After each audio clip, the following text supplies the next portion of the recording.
For this, we salute them, and may God bless America. From Lincoln Win Air Company. This nation will remain the land of the free as long as it is the home of the brave. Whether you like fishing together or fishing to get away, for the thrill of reeling in a big one, or just going out to have a good time, on the banks of your local pond, at a bend in a river, or on one of our many lakes and reservoirs, you'll always find the perfect place to cast a line. Here, beneath Nebraska skies. Start planning your next fishing adventure today at letsfishnebraska.com. Sponsored by Nebraska Game and Parks, aired with the Nebraska Broadcasters Association and this station. For only $2.99 a day, LES powers life's sweetest moments and keeps all your summer treats icy cold and ready. Learn more at les.com/value. 93.7 The Ticket, Fox, KFXL weather. Brought to you by Bryant Air Conditioning, Heating, Electrical, and Plumbing. Your Lincoln forecast for today, we'll see mainly sunny skies and hot temperatures. The afternoon high around 92. Tonight, mostly clear skies and mild lows. We'll see a low around 71. And tomorrow, we'll see lots of sunshine and very hot temperatures. The afternoon high around 101. I'm meteorologist Kyle Clucker for 93.7 The Ticket and theticketfm.com. For over 15 years, Integrated Life Choices has empowered individuals with disabilities in Lincoln and throughout Nebraska. They provide comprehensive services from group homes and independent living services to job training, ensuring fulfilling lives for those that they serve. Now, they're inviting you to join their mission. If you're passionate about making a difference in the lives of people with developmental disabilities, explore rewarding career opportunities with them. Learn more about their services and apply today at www.ilc.net. Be a part of Integrated Life Choices, where your work truly changes lives. Everyone should have a collection of something. For some, it's stamps or coins, expensive cars, or even watches. But for a lot of people, it's sports cards. And there's no better way to grow your collection than with the help of Capital City Sports Cards, Lincoln's first and only collector-first sports cards and memorabilia shop. Capital City Sports Cards connects collectors of all ages and demographics with unique collectibles sure to bring any collection to life, no matter the budget. Visit Capital City Sports Cards near 56th and Old Cheney or through their eBay storefront. Capital City Sports Cards, Lincoln's premier sports card and memorabilia store. This is the Happy Hour. You guys going to happy hour? Coming at you live from the heart of Lincoln, America. Yeah, I'll come for a couple. Here are your hosts, Nick Sainert. I am a huge guy. And Enrique Alvarez Clary. C is for chunk. Brought to you by Empire Fence and Netting on 93.7 The Ticket and theticketfm.com.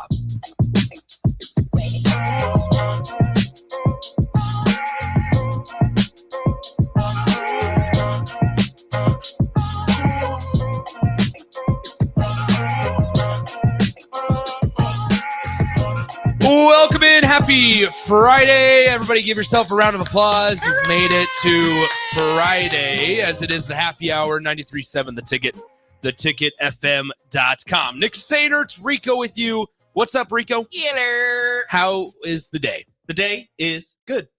Pretty warm outside, a little humid, a little muggy. Like it. You a fan of the humidity? I like the humidity.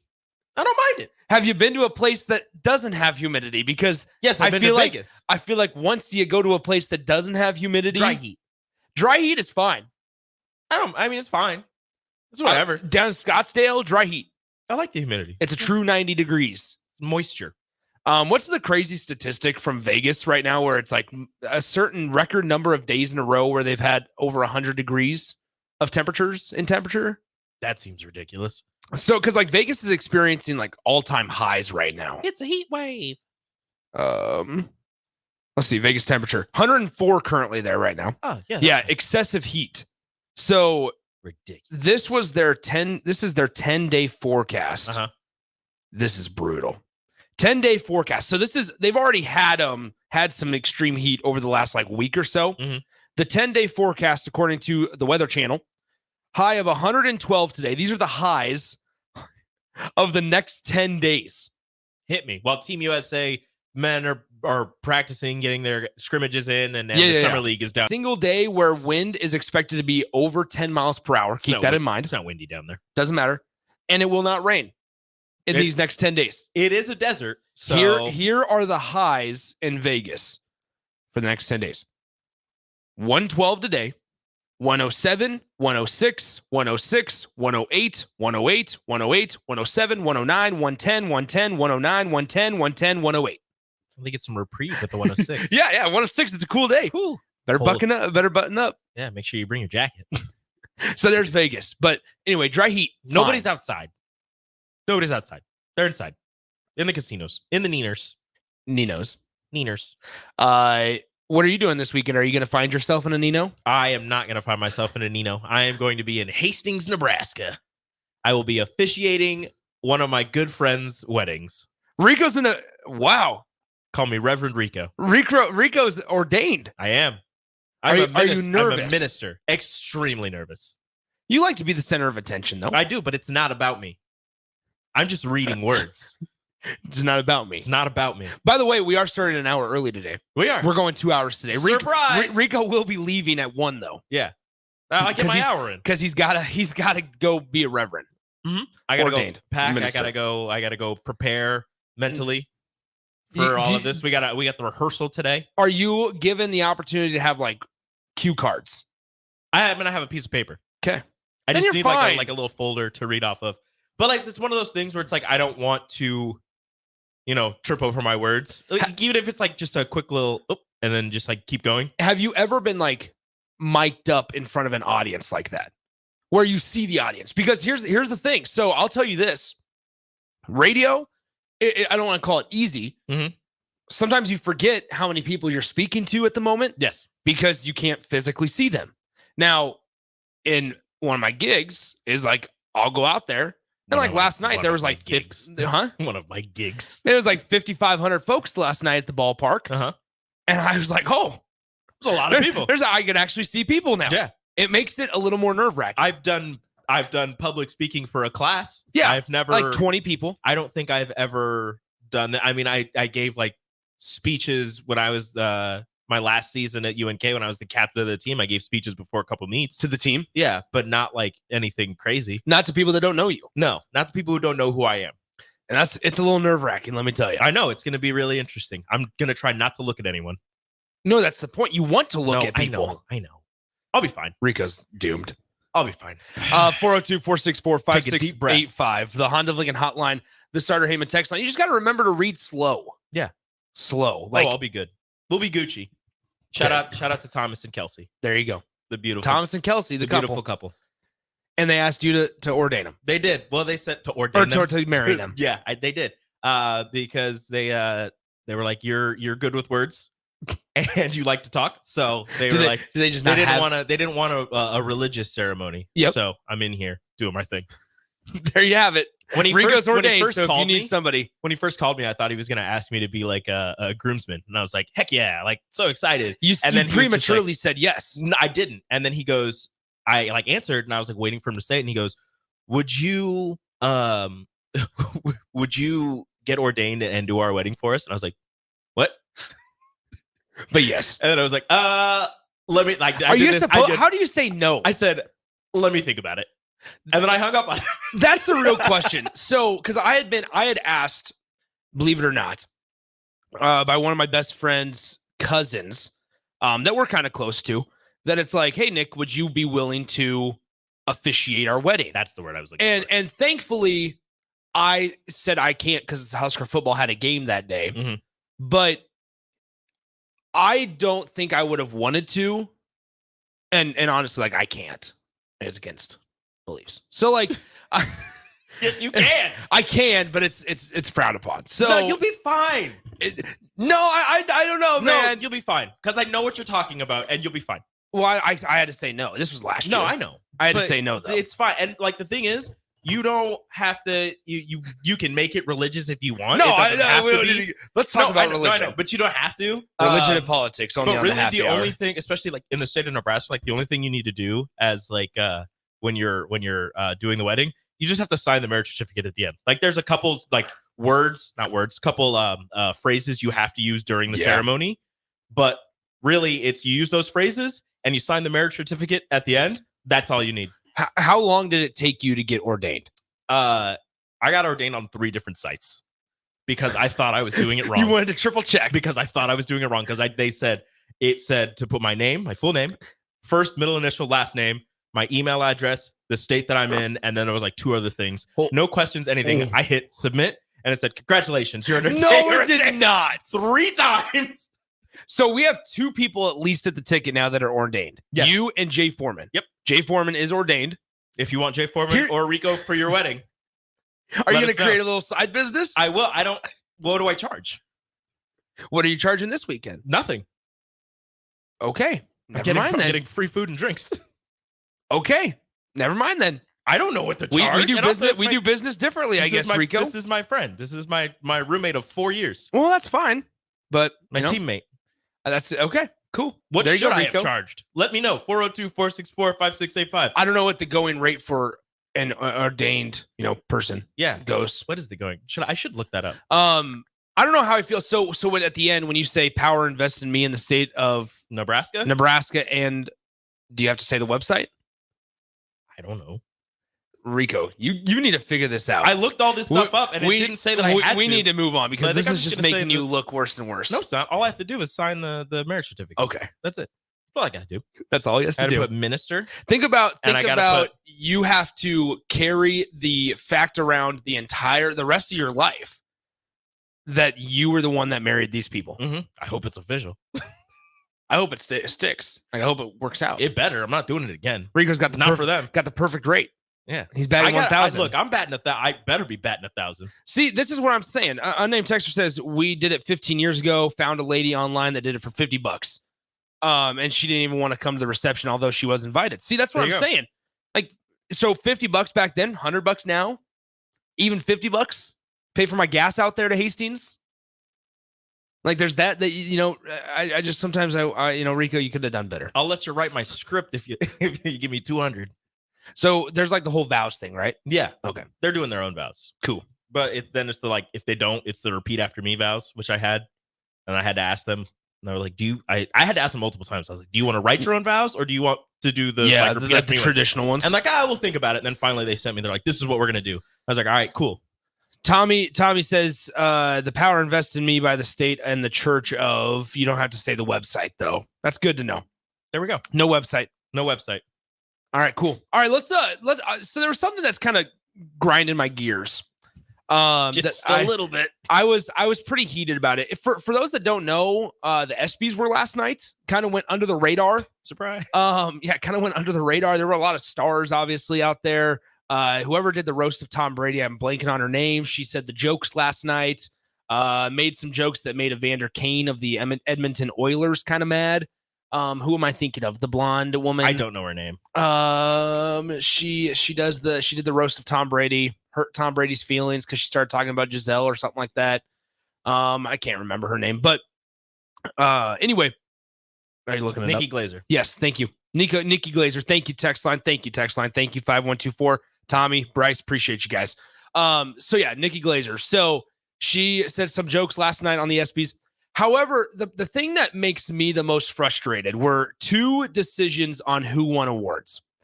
And Nick is furious. I'm looking at a couple of these awards, the list of winners. And by the way, we got a loaded show for you guys. We're going to have a couple of guests throughout the course of the next hour and a half. Some of the awards, best Major League Baseball player was Shohei Ohtani, NFL, Patrick Mahomes. Max Verstappen was the best driver from F1. Luka Doncic won the best NBA player award. Let's see, best college athlete for women's sports, Caitlin Clark. Best WNBA player, Asia Wilson. Of course. Best championship performance was Jaylen Brown. The Pat Tillman Award for service was Prince Harry, the Duke of Sussex. Oh, good for him. Best athlete from women's sports was Asia Wilson. Don Staley won the Jimmy V Award for perseverance. That stuff does not bother me at all. All of those teams, those yeah, they were legit. fine. Yeah. And same with the Arthur Ashe Award for courage. Steve Gleason won that one. Best record-breaking performance, Caitlin Clark was the all-time scoring leader in NCAA basketball. So that, fine there. Fine with all the other ones. Now, there's 2 that I have an issue with. The best play and the best athlete in men's sports. The best play, the award was Lamar Jackson's catch or pass, and then he caught it on his own. Yeah. It was deflected by the Kansas City Chiefs defensive line. Lamar Jackson runs like 5 yards forward and catches it and takes it for like 15 more yards. That won best play over the Alabama 4th and 31 or 4th and goal from the 31-yard line to win the Iron Bowl. People forget how insane that game was and how insane that play was because Jalen Milroe had about 12 seconds in the pocket. So long. The offensive line was able to hold the pocket. They were only rushing 3. They were, which makes it even more incredible that Isaiah Bond was able to make a catch in the back corner of the end zone. Great throw by Jalen Milroe. Great catch. Good body control by Isaiah Bond. And I believe terrible coverage by Auburn. That was the last SEC regular season game played on CBS. Oh. And yet the best play was Lamar Jackson for the pass and the catch to himself. So that was the first one that I kind of had some issue with. Rico, what would you agree that probably should have won the best play? I completely forgot about the Lamar throw and catch himself. Yeah. It was not like it's impressive that he caught it, but he only ran like he got the first down and then got tackled. If he would have scored a touchdown on that, yeah, sure, whatever. But he got tackled after getting the first down, gaining like 12 yards. Tony Romo freaks out and says, "That's the best play of the year. It's the best play I've ever seen. He uses his body control. That's a pick 199 times out of 100 or whatever." Yeah. Like he didn't jump up to catch it. He just ran underneath it and stuck his hands out. It's fell pretty into cool. his hands. It is cool. Like it's cool, but it's not the best play. I'm sure there were other plays in the NFL this year that were better than that. Yeah. Honestly, my best play, and for me, it was the Stanford-Colorado game just because of how back and forth that one was. Okay. And the Stanford wide receiver pinned it to the back of a Colorado That's right. corner's helmet and then gets in the end zone, like pulls it off of his helmet and is just holding it in the end zone. Like that was an amazing play. And I believe that was like the game-winning touchdown. Like that game was so back and forth ridiculous. It was amazing. So the other one, and this one might cause some turmoil. So the best male athlete. And the 3 nominees for this were, let me get them here, Scotty Scheffler, Connor McDavid, Shohei Ohtani, and Patrick Mahomes. Patrick Mahomes wins the Super Bowl. Obviously, Shohei Ohtani signs the giant contract. Mm-hmm. Scotty Scheffler wins 6 events, and Connor McDavid almost came back from a 3-0 deficit in the Stanley Cup Finals. Patrick Mahomes is your winner. And this is the one that I struggle to support. Nick is upset. Not about Patrick Mahomes. This is nothing about Mahomes. This is about what we're seeing in the game of golf. And maybe it's something as simple as NFL is a bigger product. We need to not worry about golf. Patrick Mahomes is kind of the face of the NFL. Mm-hmm. He's doing all these things that are close to Tom Brady.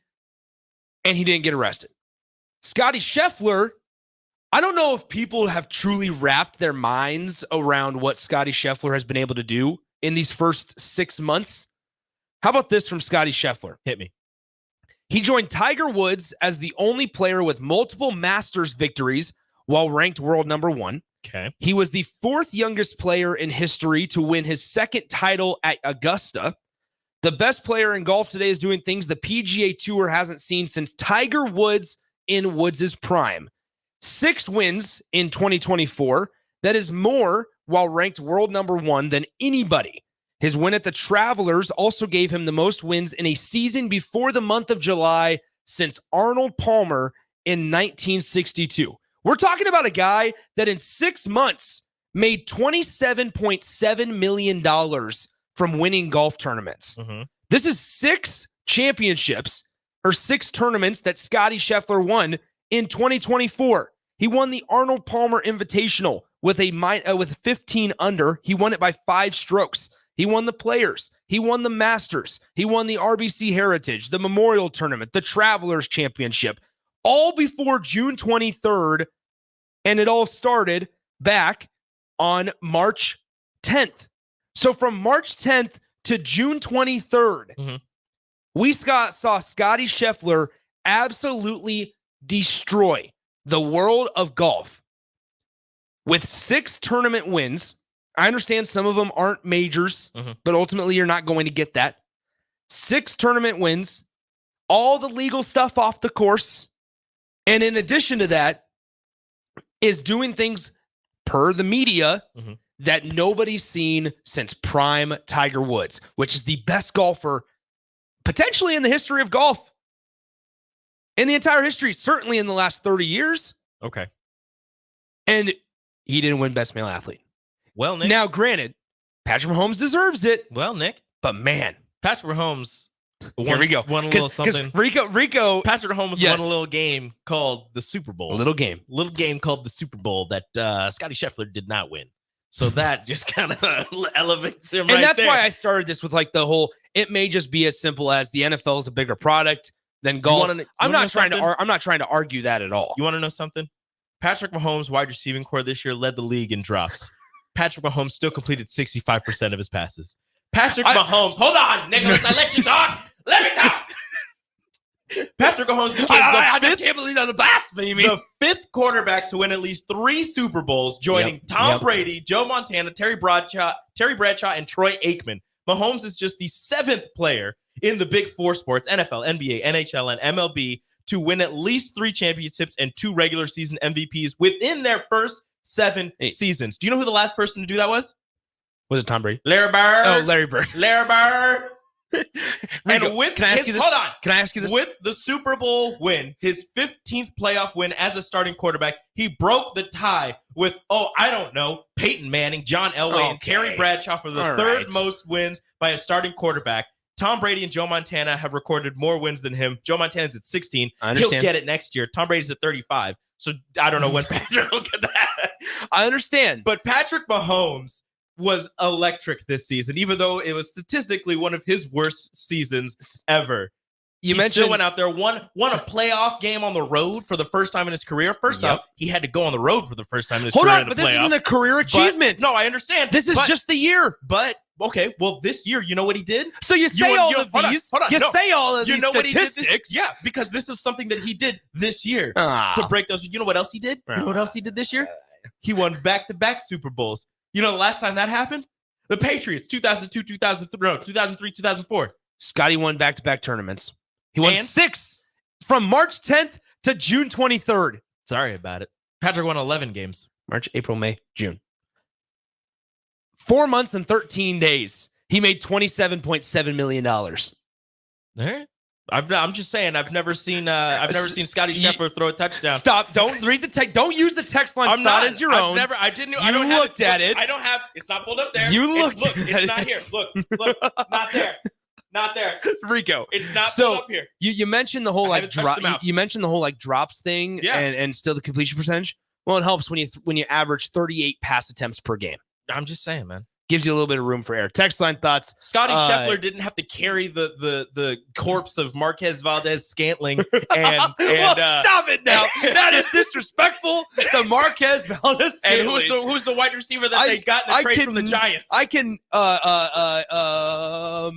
exactly. It's not one. Kadarius Toney. The corpse of Kadarius Toney. Rico. I didn't see Scotty Scheffler winning the Super Bowl with a 7th round draft pick at running back. He won the Masters, which is the Super Bowl of golf. He also won the Players' Championship. He also won the RBC Heritage. Yeah, but he didn't win the AFC West. He can't. Didn't see him winning an AFC Championship. Where's his NFL MVP? This is ridiculous. Is he an All-Pro? That's another thing. Patrick Mahomes finished 7th in MVP voting. That just proves how great he was. 7th in MVP voting. And he's the best athlete? Yeah. He is. He's really good. He is. He is really good. Somebody 2655 says, yeah, but can Scotty throw a no pass while talking like Kermit the Frog? Pretty easy decision. Just saying. So Cole M says the craziest stat about Scotty is that he's won 60% of all money given out this year in the PGA Tour. He looks at everybody else and is like, I'll have some of yours. I'll have some of yours. Walking around. The good thing is, sidebar about Patrick Mahomes did announce he's having his 3rd kid. Well, they're expecting a 3rd kid.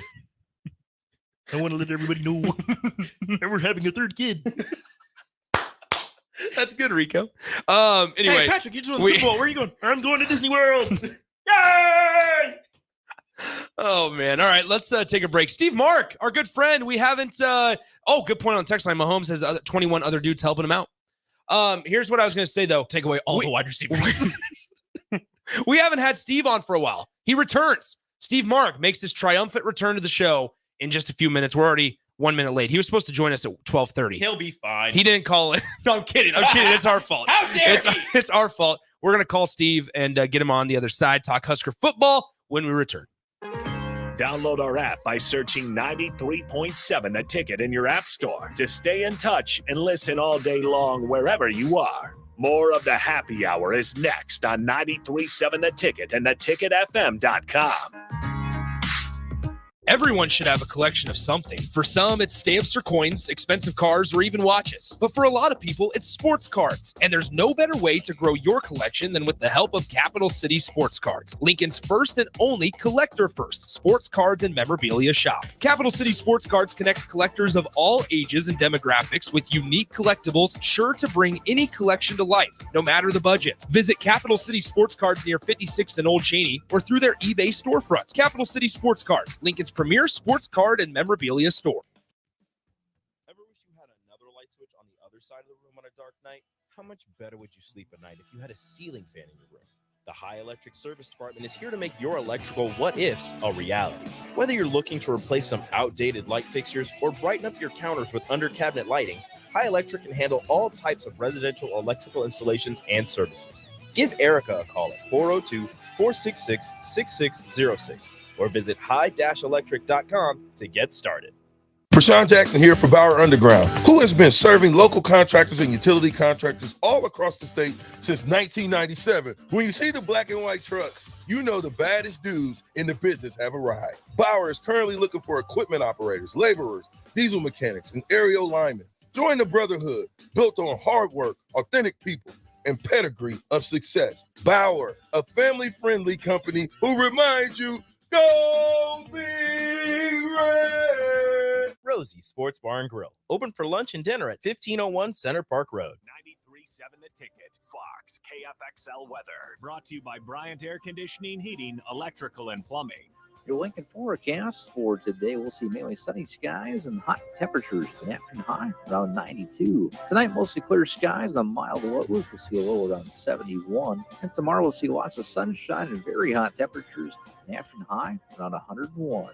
I'm meteorologist Kyle Clucker for 93.7 The Ticket and theticketfm.com.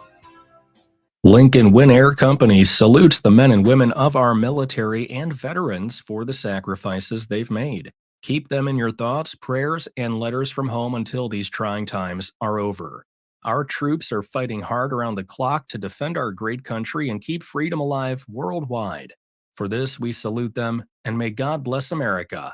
From Lincoln Win Air Company, this nation will remain the land of the free as long as it is the home of the brave. Prodigy Baseball Academy, Lincoln's premier baseball program, is excited to partner with the #1 national youth and high school program to offer a larger player development program with a national network for tournaments and recruiting. Prodigy Baseball has been nominated several years by the Lincoln Choice Awards for outstanding dedication to youth baseball. Come see the USA Prime Prodigy difference. For a full listing of tryouts and to learn more about USA Prime Prodigy, check them out on Facebook at Lincoln Prodigy Baseball or at lincolnprodigybaseball.com. USA Prime Prodigy is excited to announce the tryouts for the upcoming season. Prodigy Baseball is where players in Lincoln go to receive player development, a competitive tournament schedule, and incredible family atmosphere. USA Prime Prodigy will be hosting tryouts July 14th through the 16th at 6 p.m. at Optimus Sports Complex for ages 7 to 14.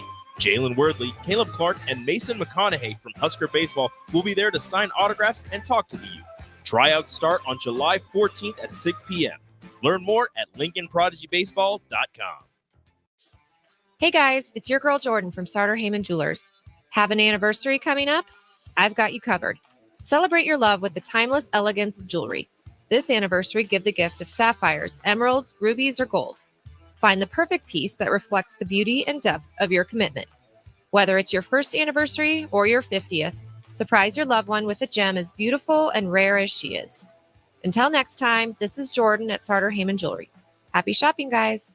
Big box stores are tempting for buying equipment for your high schooler in sports or for yourself in your sports leisures. But buying new is awfully expensive. Why not go somewhere with new and used options? Play It Again Sports has quality, slightly to gently used equipment, and 50% of their inventory is actually new equipment. And it's more than baseball, softball, and golf. They also have equipment for disc golf, fitness, hockey, and more. Plus, they're always buying products. Bring your gear you're done with and get trade money on the spot. Play It Again Sports at 48th and Vine. For over 15 years, Integrated Life Choices has empowered individuals with disabilities in Lincoln and throughout Nebraska. They provide comprehensive services from group homes and independent living services to job training, ensuring fulfilling lives for those that they serve. Now, they're inviting you to join their mission. If you're passionate about making a difference in the lives of people with developmental disabilities, explore rewarding career opportunities with them. Learn more about their services and apply today at www.ilc.net. Be a part of Integrated Life Choices, where your work truly changes lives. At Doane University, we build leaders, and that means your success and achievements come first. At Doane University, your future is uniquely yours, and our world-class liberal arts education is just the beginning. We invite you to schedule your campus visit and experience why Doane University will start you on your journey to your future career. Learn more by scheduling your personal campus visit today at doane.edu/visit. See you soon. Problem gambling affects millions of Americans daily, of all ages and walks of life.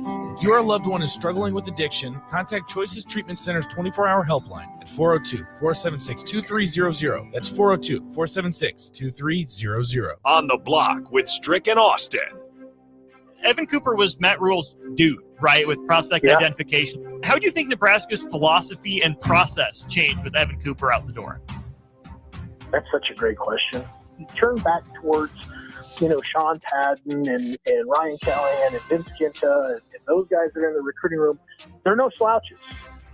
Weekdays from 2 to 4 on 93.7 The Ticket and theticketfm.com. The weather is hot, the kids are out of school, and you're on your way to the lake and summer road trips. Are you getting to your vacation spot comfortably, or is your car letting you down? Mullen Motors Lot is full of great vehicles to take home, so you don't have to worry about your current car barely surviving another road trip. Come check out their lot just north of 48th and Layton and find your next ride for summer road trips and beyond. Mullen Motors. No tag-ons, just quality vehicles. Mullen Motors. Tune in to the Teammates Mentoring Hour each Wednesday from 6 to 7 p.m. on 93.7 The Ticket. Hear stories from a program started by Tom and Nancy Osborne and how it's changed mentors and mentees' lives and how you can be involved. The Teammates Mentoring Hour, Wednesday nights from 6 to 7 p.m. on 93.7 The Ticket and theticketfm.com. You're listening to the Happy Hour with Nick Sainert. A gorilla bear versus polar bear? A what bear versus a what bear? And Enrique Alvarez Clary. A gorilla bear versus a polar bear? Polar bear? One more time. Gorilla versus a polar bear? Sponsored by Empire Fence and Netting on 93.7 The Ticket and theticketfm.com.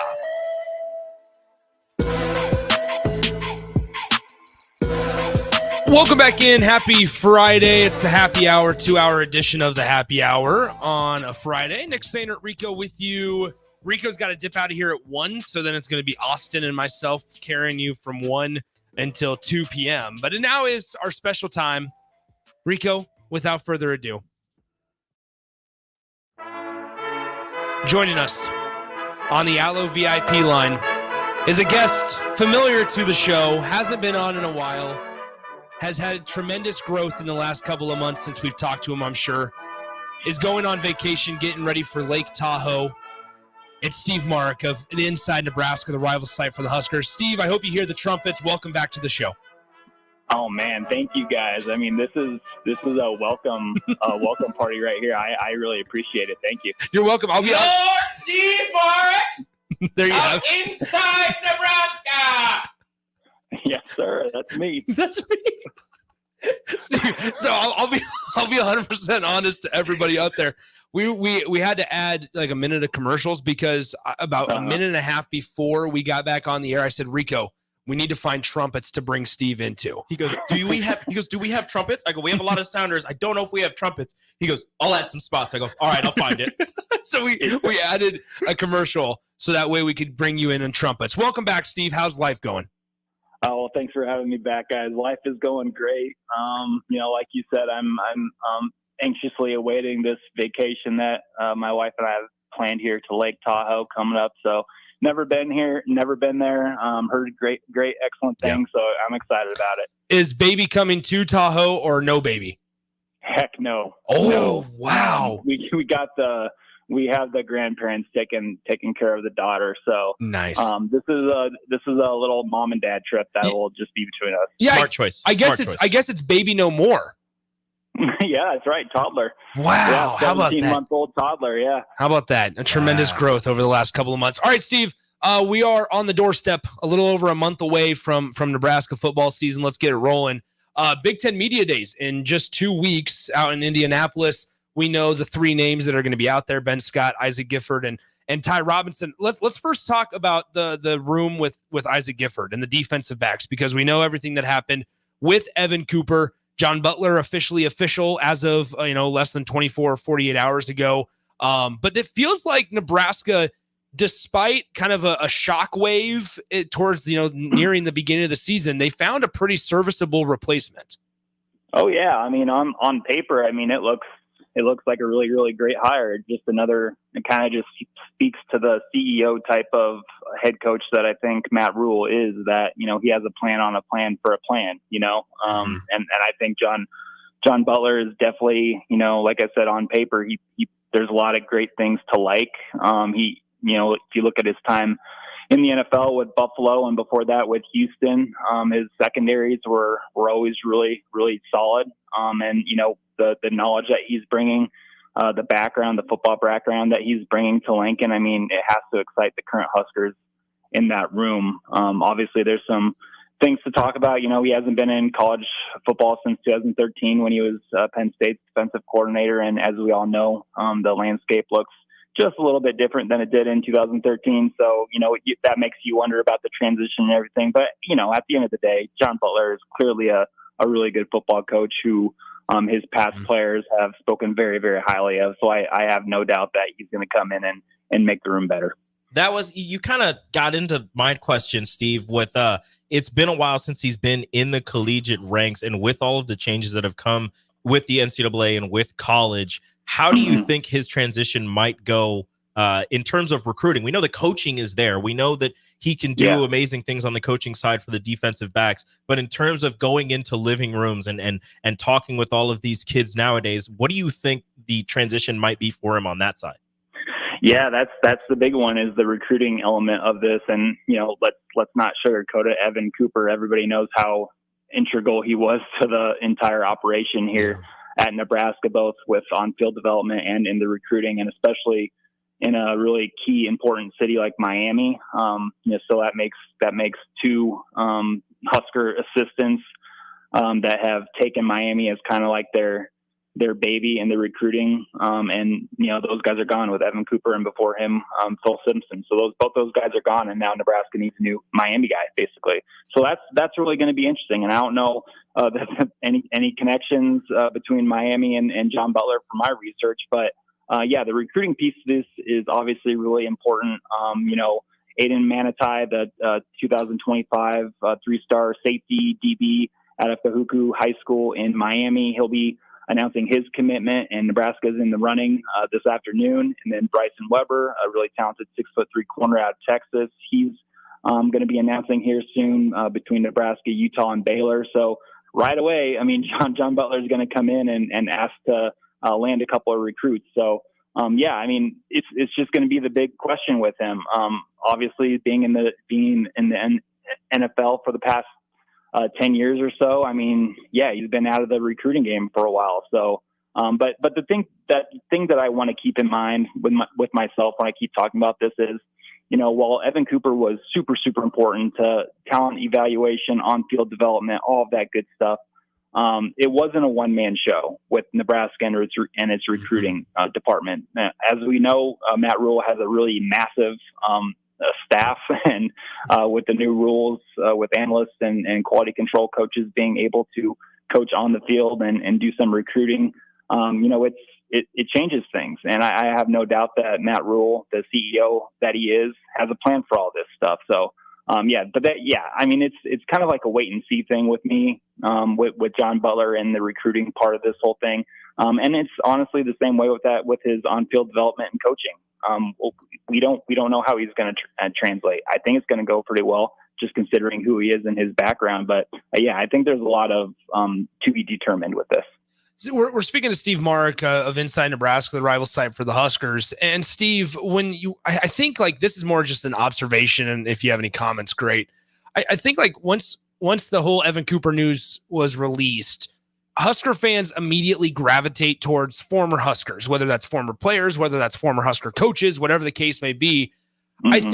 I think this is an observation I made last week where it was like, maybe we don't understand or always remember the kind of reach that Matt Rule may have, because there's not necessarily a Nebraska tie. Like that was what we talked about coming into the whole staff coming into Lincoln, was that there's not really a whole lot of Nebraska ties. And so through all of this, like, yeah, you're going to go to guys that you know, but it feels like with this staff specifically, if there are new coaches, whether that was Bob Wager last year, Evan Cooper this year, whatever it may be, it's not like the old or nowadays, all right, let's look at, alumni or alums or former coaches or former players. It's now, okay, who's the best guy that Matt Rule could get? Because John Butler, frankly, no ties, hasn't necessarily been anywhere close to Nebraska, has been spent a lot of his time in the eastern part of the country other than when he was in Houston. And so it's like, we forget, I think, and I observed this, like, yeah, you know what? Matt Rule doesn't always have to have former Huskers for it to be successful. And I think that's the way that you want it to go, right? I mean, I think you're really limiting, the group of candidates when you go that route with the former player or the former coach or the alumni at Nebraska. So I completely agree with you. I think Matt Rule is trying to get the best guys possible here. And to do that, I mean, yeah, he's going to go into his Rolodex of names, and it's a big Rolodex because he's a well-connected guy. Obviously, he knows a ton of people from his time in college and in the NFL. And yeah, you're absolutely right with the connection with Nebraska and John Cooper. There's not one. And I think that's actually a good thing. I think it's good to bring somebody from outside of the program with new ideas, with their own way of doing things, with the history that John Butler has. It's really impressive. And I think the current Huskers in that room are going to benefit from that. I mean, if you look at the connection that John Butler has to Nebraska staff, it's general manager Sean Padden. They all played Division III football at Catholic University. So I mean, that's the connection there. That goes way back in the mid 1990s when Sean Padden and John Butler were kind of in the same program there. So I really like the move, and I think it was a good thing, Nick, that it didn't really sort of involve somebody with past ties to the university. I think it's good to branch out and bring somebody from the outside in and help the room and help the team. Our listeners know all about Catholic University of America, that is, because we did somewhat of a deep dive on Catholic University yesterday on the show. Slightly obsessed yesterday. It was a problem. We did get a text of why do we care, but here we are. So anyway, Steve, let's talk about current Huskers. The front four of Nebraska's roster. It is probably one of the better position groups, not only just on Nebraska's roster, but potentially in the Big Ten Conference. And like, there's a lot of expectation for the defense as a whole, but specifically with that group. And it starts with the two guys in the middle with Ty Robinson and Nash Hutmaker, not to mention the guys on the edge. I feel like Jamari Butler's also a guy that some are forgetting about. I feel bad for Jamari Butler because whenever we talk about the defensive front, he always gets left out. Yeah. And I get it. Ty Robinson, Nash Hutmaker, those are the leaders. Those are the big guys in the middle. But Jamari Butler has really kind of evolved into a leader himself. And I love it when Jamari Butler gets up at the podium because while he doesn't say a lot, he says really interesting stuff, and he says a lot of pointed, direct stuff, and he doesn't really sugarcoat things. And I really appreciate that about him. There was even, I totally understand Ty Robinson being one of the guys to go to Big Ten media days, but I was, deep down, I was kind of hoping that Jamari Butler was going to get it, but he would have been fun.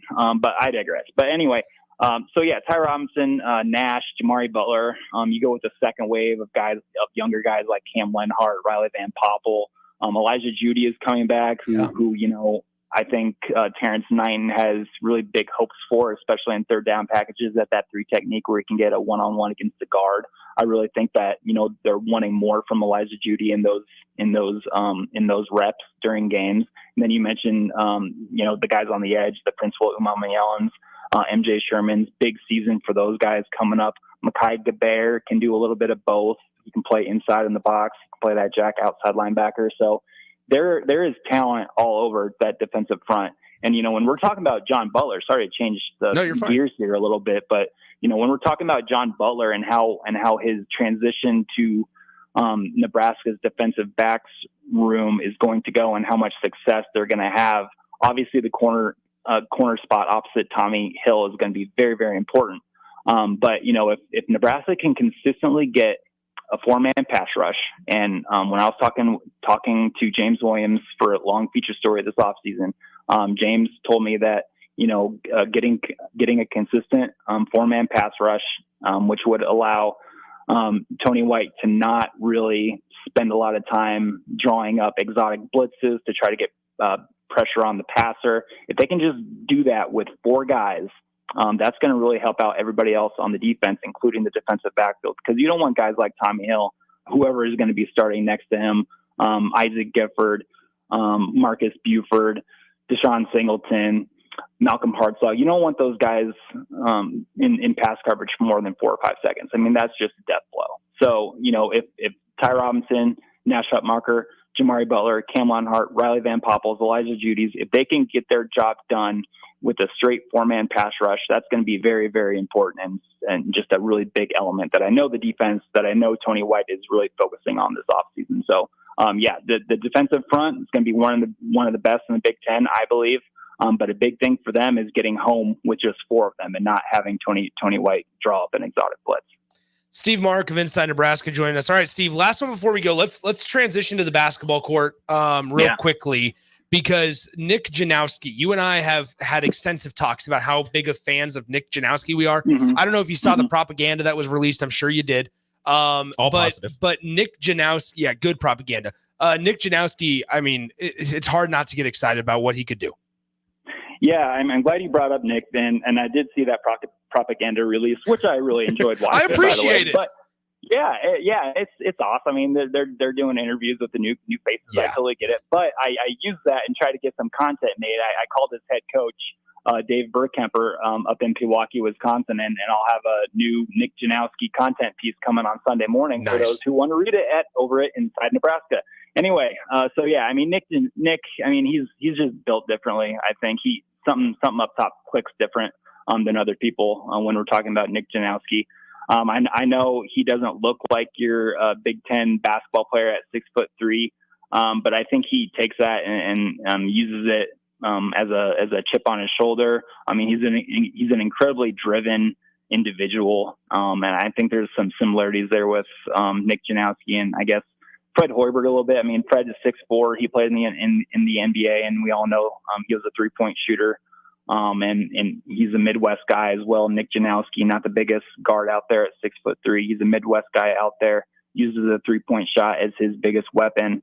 And what I liked most about that interview that the Nebraska basketball social media team pumped out was he talked about his effort on the defensive end as well, and how he just wanted to kill guys, just with effort and everything. And I think that he's going to bring some. I don't know how much he's going to play this season. There's obviously going to be opportunities for Nick Janowski to get out there, but I just think he's going to bring so much to the team as a shot maker, as an energy effort guy. It's hard to imagine a future with Nebraska basketball that doesn't involve Nick Janowski making a huge impact. Yeah, I think I say propaganda just for the listeners. I say propaganda in a laughable way. It's not. I mean, it's actually really good to see. But okay, so I think we're all in the same kind of boat where it's like you don't know about the extent of what a guy like Nick Janowski could see the floor this year. Out of the transfer additions, whether it's Barricade, Braxton Mia, Connor Essegian, you go down the list. Who's maybe most intriguing on your list that Nebraska fans could see in November when they get things rolling? Okay, so that's a really good one. I got two names that pop out right away. So the first one, let's just go with Braxton Mia. Obviously, just look at him. 7'1", 250, 260 pounds. In my opinion, he is a role player that brings exactly what Nebraska was missing last year. He's a legit pick and roll lob threat. He's a legit rim protector on the defensive end. Nebraska just didn't have that last year. And I don't remember the last time Nebraska's had a presence like Braxton Mia, in recent memory. I mean, it's just not coming to me right now. Andre Almeida. Andre Almeida. Okay. I think, okay. I'm kidding. Yeah. Anyway.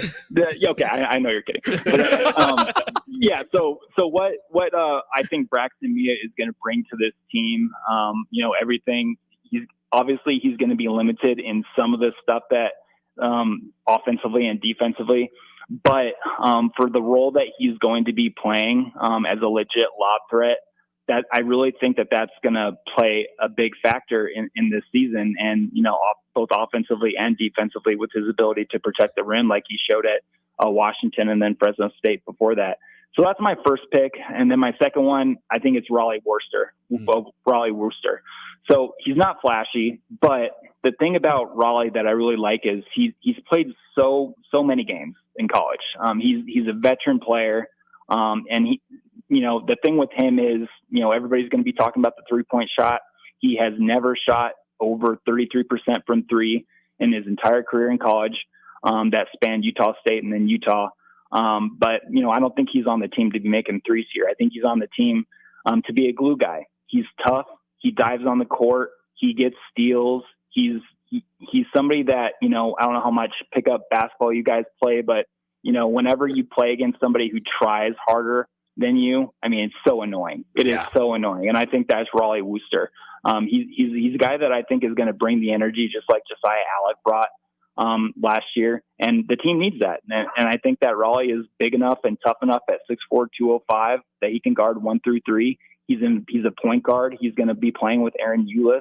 He's going to be initiating the offense, and that's going to be taking some pressure off the ball handling pressure off Bryce Williams, which will free him up to be more of a 2 or a 3 in certain lineups. So I really think that Raleigh Worcester is the veteran point guard that is going to be doing the dirty work, just like Juwan Gary likes to do. And then Braxton Mia, obviously 7'1", 250 pounds. I think anytime you can have somebody like that on the court, that's going to help you. All right, Steve, we'll get you out of here, my friend. Appreciate the time as always. Good to catch up, and we'll look forward to the next time. It'll be probably sooner than it was this last time. Yeah, let's do it. Thanks, all right, guys. there he is, Steve Marik of Inside Nebraska. Can't promise him the trumpets next time. That was just a one-time thing. Maybe we'll get different sound effects. Trumpets are dead. Yeah, no more trumpets. All right. Nobody else gets that grand of an entrance. Nobody else. All right, Rico, you're heading out. I am. See ya. Okay, bye. All right, we're out of here. We'll come back. Me and Austin joining you guys for the 1:00 hour right after this on the ticket.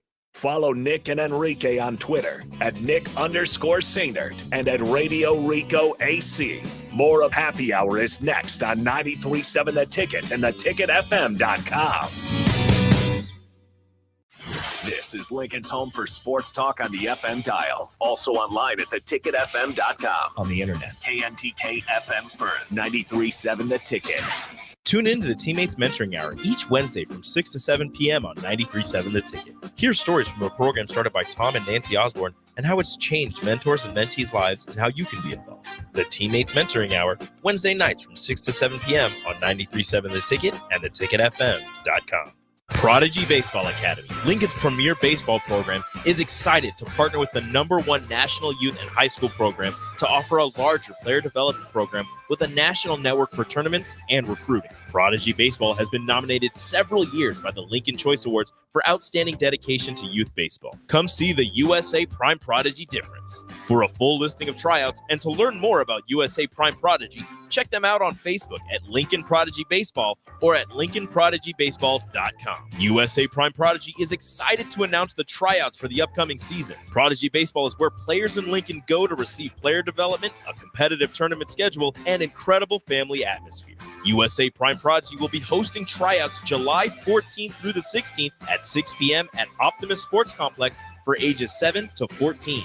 Jalen Wordley, Caleb Clark, and Mason McConaughey from Husker Baseball will be there to sign autographs and talk to the youth. Tryouts start on July 14th at 6 p.m. Learn more at LincolnProdigyBaseball.com. Rashawn Jackson here for Bauer Underground, who has been serving local contractors and utility contractors all across the state since 1997. When you see the black and white trucks, you know the baddest dudes in the business have arrived. Bauer is currently looking for equipment operators, laborers, diesel mechanics, and aerial linemen. Join the brotherhood built on hard work, authentic people, and pedigree of success. Bauer, a family-friendly company who reminds you, go Big Red! 93.7 The Ticket, Fox, KFXL Weather. Sponsored by John Henry's Plumbing, Heating, and Air Conditioning. Your Lincoln forecast for today, we'll see mainly sunny skies and hot temperatures. An afternoon high around 92. Tonight, mostly clear skies and mild lows. We'll see a low around 71. And tomorrow, we'll see lots of sunshine and very hot temperatures. An afternoon high around 101. I'm meteorologist Kyle Cluck for 93.7 The Ticket and theticketfm.com. The weather is hot, the kids are out of school, and you're on your way to the lake and summer road trips. Are you getting to your vacation spot comfortably, or is your car letting you down? Mullen Motors Lot is full of great vehicles to take home, so you don't have to worry about your current car barely surviving another road trip. Come check out their lot just north of 48th and Layton and find your next ride for summer road trips and beyond. Mullen Motors. No tag-on, just quality vehicles. Mullen Motors. At Union Bank, people don't have your money. Your money has people. First home people, investment people, people who answer the phone and your chats, dream car people, dream retirement people, driving your dream car in your dream retirement people, small business people, credit card people, and all the other people you need. At Union Bank, our people help you do more than you dreamed possible. So stop in and say hello. We can't wait to see you. Union Bank and Trust. Member FDIC. For over 15 years, Integrated Life Choices has empowered individuals with disabilities in Lincoln and throughout Nebraska. They provide comprehensive services from group homes and independent living services to job training, ensuring fulfilling lives for those that they serve. Now, they're inviting you to join their mission. If you're passionate about making a difference in the lives of people with developmental disabilities, explore rewarding career opportunities with them. Learn more about their services and apply today at www.ilc.net.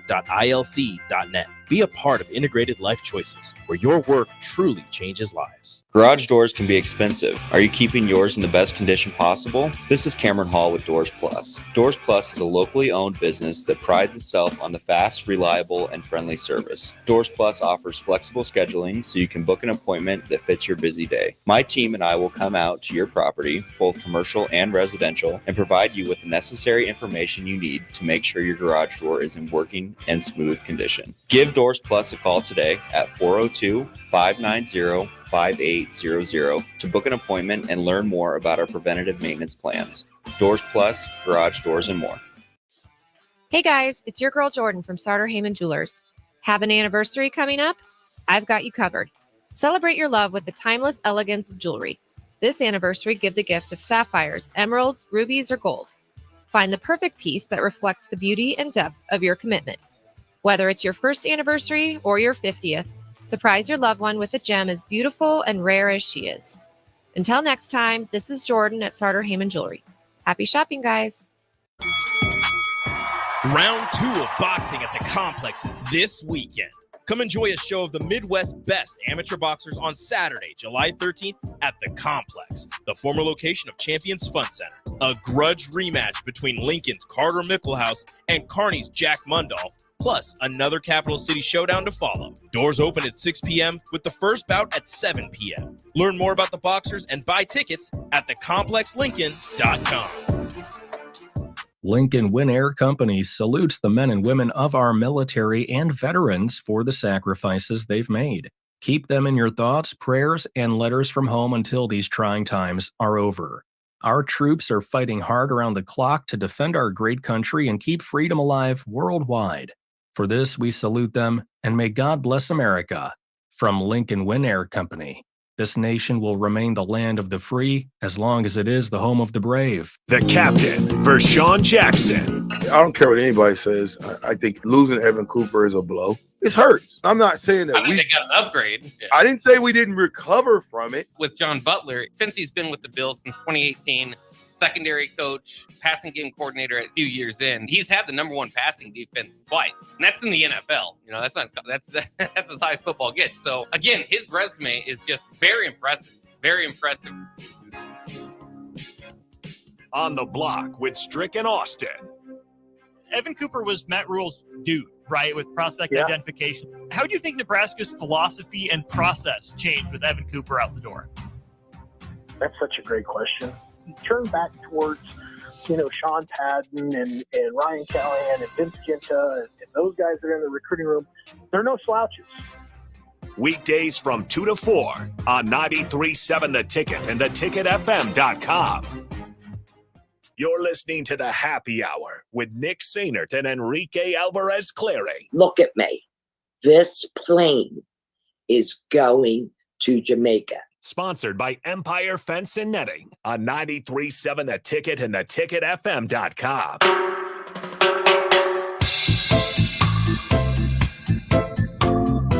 Welcome back into the Happy Hour, 93.7 The Ticket, theticketfm.com. Good stuff with Steve Marik of Inside Nebraska.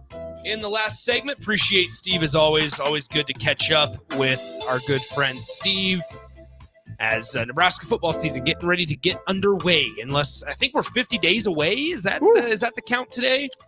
So 19 days of July and 31 of August. So 50. Yeah. How about that? Good math. So 50 days until Nebraska football takes the field against UTEP at Memorial Stadium. All right, Austin Norman obviously joining me. Rico steps out because he's got to go ordain a marriage, which is kind of crazy. I still can't wrap my head around it, but that's okay. So Austin, hello. Hi, Nick. It'll be a quick segment because technically this wraps up the noon hour, but we're already at 1:07 p.m. here in the capital city. So when we look at, I wanted to get Austin's thoughts on this. I asked Steve right before we hung up with him about, all right, who's the transfer in Nebraska basketball that you could see making the biggest impact this season? And he mentioned, two names, Braxton Mia, and then who was the Washington transfer, 7'1", and Raleigh Wooster, who's the Utah transfer at the point guard position. And we were kind of briefly mentioning some things back and forth during the commercial break.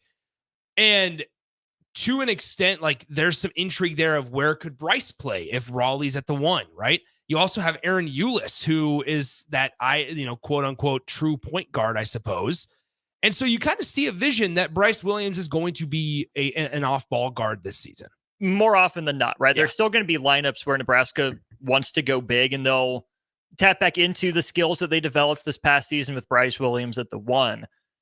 Raleigh Worcester's interesting to me in that I think some of the hype around him is just that Nebraska didn't have a guy like him last year, that true table setter point guard. He's been extremely consistent at the Power 5 level, given what he did at Utah the last 3 years. He'll be good. He'll be fine. But I think you'll notice Raleigh Worster when you don't notice him, right? When things are running smoothly, when there aren't hiccups in the offense, when guys are getting open shots, you probably won't be able to point to, hey, look at what Raleigh Worster did in breaking this guy down off the dribble. But it's going to be, hey, Raleigh Worster organized them. He got them in the right spot. He made the right pass at the right time. So I think his impact will be more noticeable in plus minus more so than in highlights. The flip side of that is Braxton Mia, who I think is going to be a highlight machine. Nebraska hasn't had a rim protecting 5 like him since maybe Rich King back in the 90s. You're going to see Braxton Mia highlights all the time. Lobs, blocked shots, you name it. On the low, though, I'm curious to see what Gavin Griffiths can bring to this team. Yeah. He's a guy that looks like he shouldn't be able to play much defense, but you can't get on the court for Steve Peichel unless you do, right? And he played as a freshman. That's a top 50, top 75 guy in his class right there. Didn't shoot it well last year, and I know there's going to be the Lat Mayen thing where, you're not bringing this guy in for defense, you're bringing him in for shooting. I'm intrigued to see what Gavin Griffiths looks like in a more free-flowing offensive system. I think he was really trying to find his way in a kind of stilted, clunky, not a lot of flow Rutgers offense. I think he would have been great to have around Harper and Bailey for Rutgers this year. So those guys are probably the three that I'm most interested in watching. Essegian, I guess we'll see. Andrew Morgan is going to play a role. Can we pause real quick? Because what is the thought with Connor Essegian? Because when Nebraska played Wisconsin, on the road in Madison, had a great game. When he came here, at that point was non-existent as part of Greg Gard's plan. It was a real weird season for Connor Essegian, and I don't know what the expectation should be for him. Putting myself in the Nebraska coach's mindset here, I think it was buy low. A guy that is, I'm again, pro sports, college sports comparison to whatever. Yes. I think he was essentially DFA'd, put on the waiver wire, and Nebraska's taking a shot at him. He comes from a solid program in your conference. So he knows the terrain, he knows the grind of the schedule, and he's proven he can do it before, right? He's not just all potential. He's had a year of really good production. 1 year of really good production, all freshmen in the Big Ten level production. And then last year, where it was up and down, but mostly down. I think this coaching staff is betting that last year was the aberration, that at the very least, he can shoot 37, 38% from three. I don't know if he gets more than 18, 19 minutes a game. I don't know how good he is with the ball in his hands. I don't think he's going to be asked to create a lot of offense necessarily. But if Nebraska needs a smaller lineup with ball handling, they need someone to shoot free throws at the end of a game. They want to blitz a team by going small. I think there's a role for Connor Essegian on this team. If it doesn't work out, okay, fine. You have Janowski waiting in the wings. You have Bryce Williams at the 2. You got essentially a bigger version of Essegian and Gavin Griffiths. But if it does work out, hey, here's a guy in his 3rd year in the Big Ten Conference, his 2nd year of production, who can help, bring a team together and be a little bit of a leader given what he's been through. So we got this comment on the text, or excuse me, on the YouTube stream, rather. Byron says Essegian will be a Wilcher off the bench. You can see all the roles that these guys will have. I'm almost hesitant to look back at last season and try to be like, okay, what's the comparisons? Not that Byron's incorrect in any way. What I'm getting at is like, was last year's roster makeup the dream scenario for Nebraska? I would lean towards no. See, that's what I'm curious to see, and that we're entering essentially year 3 of what we think Fred Hoiberg wants this program to be. As I look at the roster, I don't see a way that they play the same way they did last year. 100% agree. Unless Andrew Morgan is the starter. Okay. But I don't think you go get Braxton Mia to sit him on the bench. Not at 7-1. I just don't think like a program that like Nebraska that's struggled immensely, not only being able to shut down premier post players in their conference, but also struggled to bring in and retain big enough guys. You don't just go get a 7-1 guy and somebody of Braxton Mia's size, frankly, to just have him be a role player. I think last year's Nebraska team looked most similar to some of those really good Fred teams at Iowa State, with a small ball kind of 5 that spread the floor, played 5 out most often. Yeah. So I think that's what Fred Hoiberg is comfortable with. But we also know that Fred Hoiberg had an NBA stint where he wasn't able to put that kind of roster together. And he saw, hey, have a rim running big. It's a pick and roll style of game. The motion doesn't quite translate as well in the NBA unless you're Golden State Warriors level consistently. So I think in his head, Fred Hoiberg wants to get back to playing like last year's team. They'd have to change something stylistically as far as I'm concerned, and probably get better personnel, because you saw all the flaws exploited on the biggest stage against Texas A&M. So I think last year's roster is maybe closer to what Fred Hoiberg once idealized. Yeah. But I think that this year's roster, given the Rinkmast injury, I don't know how long some of these guys are going to be around. So I think if this is a 1 year kind of blip on the radar left turn to get back on track, there's enough outlines of last year's teams that it's not going to be completely different, but you're going to see a lot more pick and roll, not a lot of pick and pop necessarily. And I think the defense is going to change as well, because the guards can afford to be more aggressive with a guy like Mia manning the middle. So I wonder if we see, more aggressive man-to-man on the perimeter, and then Braxton Mia and a weak side guy rotating over on D. Yeah, I think the Iowa State comparison about their roster, Nebraska just frankly didn't have good enough shooters. Like they just didn't, right? Like you think about some of these guys that Nebraska, it's interesting to see like the evolution in Nebraska basketball, because you brought up like Connor Essegian, and it's essentially taking a flyer on a guy and seeing, can we make something happen?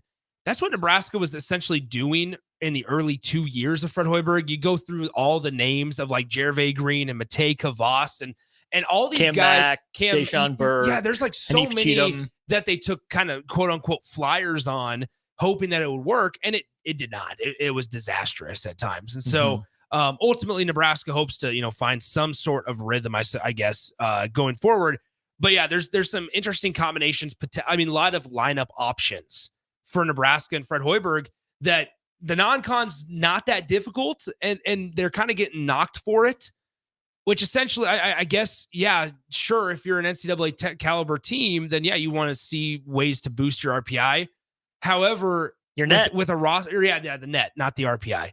I'm still in baseball mode, but pretty much, I guess what I'm getting at is that Nebraska is going to have 10 games to kind of figure out, okay, what scenarios do we want to use which guys in, and what combination works the best for those specific scenarios. Nebraska's going to have that. I mean, they had it last year, but maybe not to the extent that they're going to have this year. Maybe we'll see. It's just going to look different. It was. I'm of two minds of this. On the one hand, I know my personal bias when it comes to basketball and a lot of things in life, but especially basketball, is I love having options and versatility. Yeah. I love a lot of the 6'6" to 6'8" guys who can do a little bit of everything. I like 5-out small ball. I don't know if Nebraska has as much of that this year as it does last year. And I think that's okay, because I'm starting to come around more and more to Nebraska needs an identity. It's one thing to counterpunch, right? To be able to read your opponent, what they want to do, and be able to throw out a lineup that can counter what they want to do. But think about some of the games that Nebraska lost last year. Minnesota in the second half on the road. What was Minnesota doing? Punching the offensive glass. What was Rutgers doing? Yeah. Diving in defensively, hitting the offensive glass. What was Texas A&M doing? Pressure on the rim. What was Illinois doing? Running, playing fast with tempo. Nebraska had lineups that I think could have countered those, but it wasn't Nebraska setting the terms of engagement. Creighton, especially, too. I'm beginning to think more and more that Nebraska needs to find its one identity, lean into that, maybe away from some of the positional versatility and more into here's your role, here's your role, here's your role. Get really good guys that are good at those roles and make other teams adjust to you. Yeah, I would absolutely agree. All right, good stuff there. When we come back, we talk MLB All-Star Game. A pitcher, you might know him, starting the All-Star Game, and he is not necessarily a veteran in Major League Baseball. We'll talk about it coming up next on the Happy Hour. Download our app by searching 93.7 The Ticket in your app store to stay in touch and listen all day long wherever you are. More of the Happy Hour is next on 93.7 The Ticket and theticketfm.com. For over 15 years, Integrated Life Choices has empowered individuals with disabilities in Lincoln and throughout Nebraska. They provide comprehensive services from group homes and independent living services to job training, ensuring fulfilling lives for those that they serve. Now, they're inviting you to join their mission. If you're passionate about making a difference in the lives of people with developmental disabilities, explore rewarding career opportunities with them. Learn more about their services and apply today at www.ilc.net. Be a part of Integrated Life Choices, where your work truly changes lives. Hey guys, it's your girl Jordan from Sartor Heyman Jewelers. Have an anniversary coming up? I've got you covered.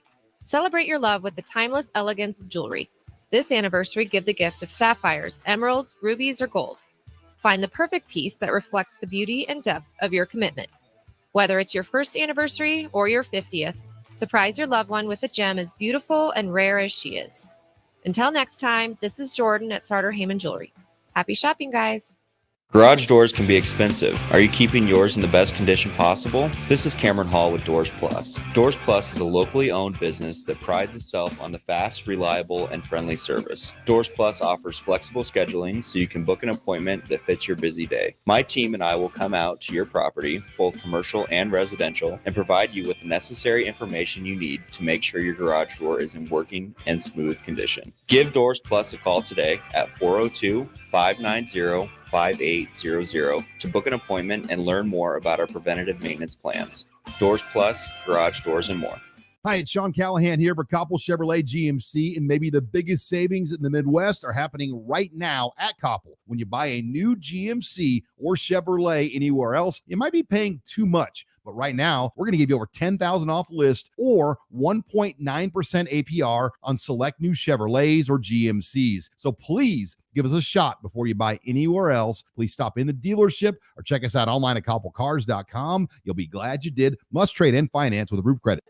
Hey, Nebraska! Registration is officially closed for the 40th annual Cornhusker State Games, taking place July 11th through the 21st in Lincoln, Omaha, and other Nebraska communities. The Cornhusker State Games will feature 70 sports for athletes of all ages and abilities. If you didn't sign up but want to follow along for results or watch the action yourself, go to CornhuskerStateGames.com. Thanks to our partners, Nebraska Orthopedic Center, Pepsi Cola, Nebraska Medical Association, and Farmers Mutual of Nebraska. Right now at Planet Fitness, you can get everything you need for just $1 down. And I mean everything. Top-tier equipment? Check. 24-hour access? You bet. Free fitness training? Always. Workouts in the free PF app? What'd I tell you? Even super friendly team members. Hey, welcome to Planet Fitness. Oh, hey. I was just mentioning you. Hey. Join Planet Fitness today and get everything you need for just $1 down, $15 a month. Cancel anytime. Deal ends Thursday, July 18th. See Home Club for details. The weather is hot, the kids are out of school, and you're on your way to the lake and summer road trips. Are you getting to your vacation spot comfortably, or is your car letting you down? Mullen Motors Lot is full of great vehicles to take home, so you don't have to worry about your current car barely surviving another road trip. Come check out their lot just north of 48th and Layton and find your next ride for summer road trips and beyond. Mullen Motors. No tag-ons, just quality vehicles. Mullen Motors. Do you have a new address or phone number? Update your info with Powerline, LES's outage reporting system. Visit les.com/powerline or call 402-475-4211 to sign up. Man, we sure have had quite a bit of severe weather this spring and summer. Tell me about it. My roof is in shambles. The side of my house has hail damage, and I don't have time to deal with insurance companies right now. Wait, Rico, you haven't talked to my guys at Coalition Restoration yet? They deal with commercial and residential roofing services, hail damage, and best of all, they'll work with the insurance companies to make your life easier. Okay, what's the first step? All you got to do is give them a call today for a free assessment at 402-416-8186. Coalition Restoration in Lincoln and online at coalitionrestoration.com. Hi, everyone. Kendall Warnock with A1 Automotive in downtown Lincoln. If you're looking for an automotive repair facility you can genuinely trust, we would be grateful for the opportunity to earn your business repairing your vehicle. We have ASE master technicians and qualified to work on a variety of vehicles from Hondas to Porsches, Jaguars to Toyotas, and Chevrolets to Fords. We pride ourselves on customer service and relationships, and we would be grateful for the opportunity to serve you. Give us a call at 402-477-4660. A1 Automotive. Always honest answers. Whether you like fishing together or fishing to get away, for the thrill of reeling in a big one, or just going out to have a good time, on the banks of your local pond, at a bend in a river, or on one of our many lakes and reservoirs, you'll always find the perfect place to cast a line, here, beneath Nebraska skies. Start planning your next fishing adventure today at letsfishnebraska.com. Sponsored by Nebraska Game and Parks, aired with the Nebraska Broadcasters Association and this station. This is the Happy Hour. You guys going to happy hour? Coming at you live from the heart of Lincoln, America. Yeah, I'll come for a couple. Here are your hosts, Nick Sainert. I am a huge guy. And Enrique Alvarez Clary. C is for chunk. Brought to you by Empire Fence and Netting on 93.7 The Ticket and theticketfm.com. That is right. We are back here on the Happy Hour 93.7 The Ticket, theticketfm.com. 1:24 p.m. in the afternoon on a Friday. Appreciate you guys spending it with us. Nick Sainert, Austin Norman, Rico had to step on out. Let's transition over to the Diamonds. Not the Starter Heyman Jewelers Diamonds, but the baseball diamond. As Paul Skeens is announced as the National League's starting pitcher in the upcoming All-Star game, the LSU grad, 6-0 on the year, a 1.90 earned run average. He started 11 games and thrown 66 and a third innings, has 89 strikeouts on the season. So, yeah, 89 strikeouts, 21 walks. Not too bad for Paul Skeens. Now, here's the thing, 22 years old, within the last year has been in the national championship, won the national championship, and now is going to start in the All-Star game. Just last game, though, and I forgot who they were playing. Milwaukee, thank you. Just last game, he had 7 no-hit innings, 99 pitches, and was pulled from the game. So Paul Skeens has flirted with no-hitter potential, hasn't gotten one, and I'm pretty confident in saying hasn't gotten one yet because to this point, he's been dominant. He really has. I mean, you listed off the numbers right there. He's doing stuff that only Nolan Ryan has ever done before. Oh, and by the way, Nolan Ryan only did it once in his career, and he wasn't a rookie. This is Paul Skeens' first 11 starts that he's putting up these sorts of numbers. I mean, Scherzer, I think Kershaw is another guy on the list that have gotten close to numbers like this. But to have multiple starts of no hits, 11 plus strikeouts, couple blemishes, a walk, and a hit by pitch. I mean, come on, Paul, putting 2 guys on base. What are you doing? 2 free passes, pal. Jeez. Why did that guy go number 1 overall? It's incredible what he's doing. And I love that the Pirates were so aggressive in promoting him. You saw a guy like Steven Strasburg climb through the ranks almost as quickly. Mm-hmm. Strasburg might have had a little bit more of a college track record at San Diego State because don't forget, Paul Skeens was a 2-way player at Air Force. That's right. Before he burst onto the scenes as the pitcher at LSU and was like, yep, I'm pretty good at this. I'm going. So for him to have 1 season of full-time pitching in college, I think saved some miles on his arm. He shot right through the minor leagues for the Pirates, which ends up being wise on their part, and makes it even more inexplicable that he got yanked at 99 yesterday. Here's what's crazy. With Paul Skeens too, we always mention whenever it's all-star matchups, whether it's NBA, Major League Baseball, NFL is the Pro Bowl, NHL weekend, whatever it is. Major League Baseball might have the better product out of all of the professional sports. Oh, for sure. Home Run Derby, they're continuing to try to find ways to kind of tweak it a little bit, and they're doing so with new rules and new regulations every single year. It feels like there's something new. The All-Star game is fine. This is really, really good for Major League Baseball because it is putting potentially the most polarizing player currently in Major League Baseball right off the bat in your All-Star game. Maybe not the best. I don't know.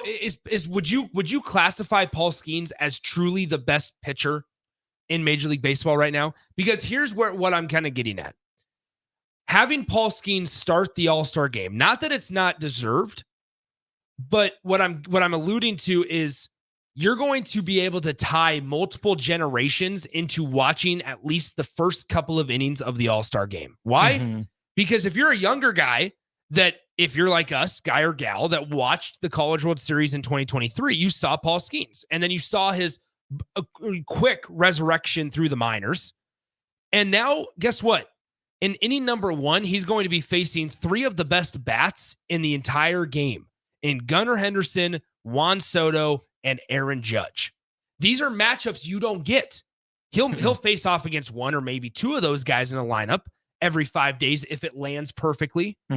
But all in one game? No. That doesn't to start the game. To start the game. And to start it. So you're going to be able to bring in eyeballs to watch the start of it. And who knows whether we know that they do the communication with guys. Maybe he's mic'd up. Maybe the catcher's mic'd up. And maybe they that first inning is such a big opportunity for Major League Baseball to not only bring in and gravitate more eyes, but it gives them the opportunity to retain more of those for the rest of the game, which frankly, we've seen the rest of major and professional sports all-star products. It's pretty crappy. The bar is not that high for Major League Baseball to come out of this with a pretty good reputation. Having Skeens on the bump to start, I think, is fantastic because if you told me that like Hunter Green was getting the first inning, he leads in wins above replacement according to Baseball Reference. Reynaldo Lopez is just a pitch or 2 away from crumbling. His numbers are not built on a solid foundation. Yeah. And the Braves are crumbling. And no one are paying attention to them right now. You could tell me it was like Zach Wheeler from Philly. Okay, he's been there before. He's good, but doesn't move the needle. Chris Sale may be in a resurgent year for him. I mean, he's been awesome. Leads at least the National League with 12 wins, 2.9 wins above replacement again, according to Baseball Reference. If you told me Chris Sale's on the bump, okay, that probably gets some older heads. Yeah. But that's not baseball's problem. Baseball's got to attract the younger generation because guess what? You show Paul Skeens on the mound, taking the ball in the first inning, and guess what? That's 3 or 4 shots of Livy Dunn. There you go. There's not exactly Taylor Swift, but you know that's going to bring some eyeballs from outside as well. You have it set up perfectly to where is he the best pitcher in baseball? I don't know. Probably not. I would probably have to wait some other guys in their careers, but the best pitcher right now? Yeah. Probably. Over the last 11 starts, it's hard to argue. Can we argue best or biggest story in Major League Baseball this season? This side of the Royals, yeah. Had to. But it has to be. I mean, it has to be. Skeens or Henderson at the leadoff spot. Because even when Paul Skeens was in AAA, people at the Major League level was talking about him. Mm-hmm. So I mean, it's worked out frankly perfect for the organizer or for the league, because not only were they able to talk about him while he was in the minors, but when he got elevated to the majors, he didn't miss a beat. Right. There wasn't a dramatic drop off. Think back to like Jackson Holiday this season, where the guy was raking in AAA. Mm-hmm. They bring him up quickly, and he's making his major league debut. And what did he have? 2 hits? Like 2 for 35. He had 2 hits in less than 40. I mean, it was not good. No, it was not good. That dramatic drop off. They sent him back down after like 3 weeks up here. They gave him ample time, but then it was like, okay, we got to use one of your options and send you back down, because the Baltimore Orioles are contenders or have the ability to be a contender in the AL East. And don't forget, Baltimore is this interesting situation right now where with like younger guys like Adley Rutschman, Gunnar Henderson, Cedric Mullins this year, like he's one of the older ones now. Yeah, it's Cowser and Westberg. In that moment, though, they understand they're not going to be able to retain all those guys in 5 years. They need to win now. So they had to send Jackson Holiday back down, and it was like this major drop off. So now for Major League Baseball to have a Paul Skeens type where he was polarizing in AAA and came to the majors, the highest level, and didn't skip a beat was the greatest possibility for them. And now here you go. You're going to be able to attract some younger eyes for both reasons, for on the field and off the field for Paul Skeens. And you can't get Paul Skeens to where he is today without college baseball. There you go. Paul Skeens wouldn't be starting the All-Star game, I don't think, if he wasn't as good as he was and as big a story as he was last year for LSU. If he was just a normal, like think about like Hagen Smith. Yes. Right? There's no way he's starting the All-Star game next year. As good and dominant as he has been, he's not the story like Paul Skeens was of baseball last year. Skeens and Cruz, Skeens and Cruz, Skeens and Cruz. Oh, and here comes Langford and Kaggs at the end of the year. Yeah. But it was the Paul Skeens show all last year in college. That's built up through the minors to now starting the All-Star game. Don't forget, he was also on a team that had the 2nd overall pick. Dylan Cruz, too, as well. So there was a lot of eyeballs on those LSU Tigers. All right, let's take a break. When we come back, got plenty of more stuff to get to. CBS Sports rated their top coaches in the Big Ten Conference. We tell you that list, give you our thoughts when we come back on a Friday on 93.7 The Ticket and theticketfm.com. Nick and Enrique on Twitter at Nick_Sainert and at Radio Rico AC.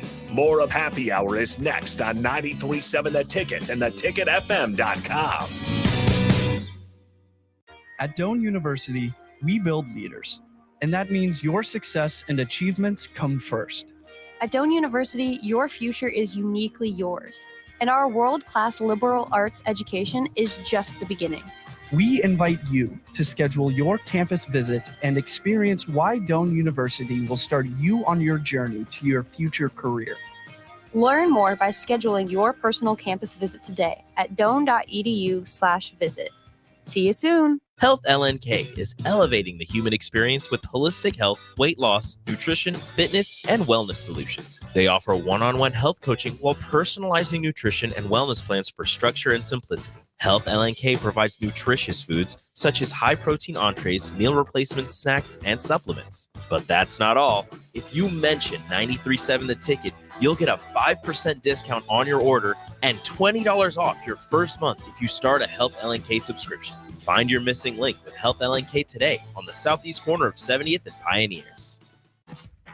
The weather is hot, the kids are out of school, and you're on your way to the lake and summer road trips. Are you getting to your vacation spot comfortably, or is your car letting you down?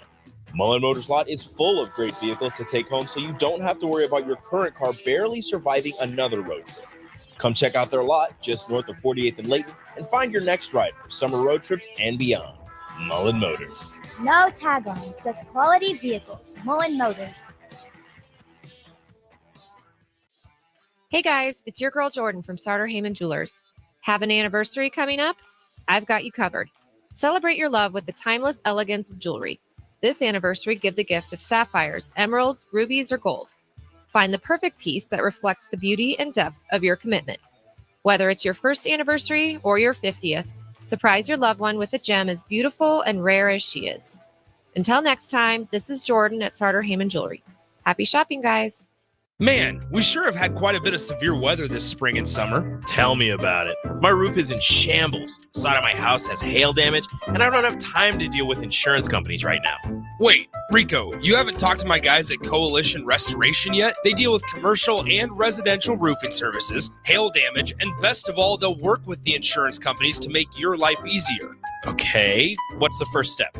All you got to do is give them a call today for a free assessment at 402-416-8186. Coalition Restoration in Lincoln and online at coalitionrestoration.com. Prodigy Baseball Academy, Lincoln's premier baseball program, is excited to partner with the #1 national youth and high school program to offer a larger player development program with a national network for tournaments and recruiting. Prodigy Baseball has been nominated several years by the Lincoln Choice Awards for outstanding dedication to youth baseball. Come see the USA Prime Prodigy difference. For a full listing of tryouts and to learn more about USA Prime Prodigy, check them out on Facebook at Lincoln Prodigy Baseball or at lincolnprodigybaseball.com. USA Prime Prodigy is excited to announce the tryouts for the upcoming season. Prodigy Baseball is where players in Lincoln go to receive player development, a competitive tournament schedule, and incredible family atmosphere. USA Prime Prodigy will be hosting tryouts July 14th through the 16th at 6 p.m. at Optimus Sports Complex for ages 7 to 14. Jalen Wordley, Caleb Clark, and Mason McConaughey from Husker Baseball will be there to sign autographs and talk to the youth. Tryouts start on July 14th at 6 p.m. Learn more at LincolnProdigybaseball.com. Hey, Husker Nation, Matt Davison here with 1890. It's an exciting time to be a Husker fan, and to keep that momentum going, we need your help. Nebraska has always been a leader in college athletics, and we're doing the same through name, image, and likeness. NIL is a unique opportunity for every Husker fan to have a direct impact on the success of our programs. Through 1890, 100% of your contribution goes to the student athletes. So go to 1890nebraska.com, choose your sport, become a member, and help the Huskers recruit and retain the best. Go Big Red. Looking for a place to relax and unwind after a busy day? Cigars Lounge at 8th and Q in the Haymarket is the perfect place to enjoy good company, a cocktail, and of course a cigar. Visit Cigars Lounge on Tuesdays for Top Shelf Tuesday and enjoy 50% off select spirits. Cigars Lounge offers Perdomo, San Cristobal, Rock Patel, and more of the top stogie brands that you know and love. But that's not all. If you mention this ad between noon and 5 p.m., you'll receive 15% off your entire tab just by mentioning the ticket. Check out Cigars Lounge today at 8th and Q in the Haymarket. At Union Bank, people don't have your money. Your money has people.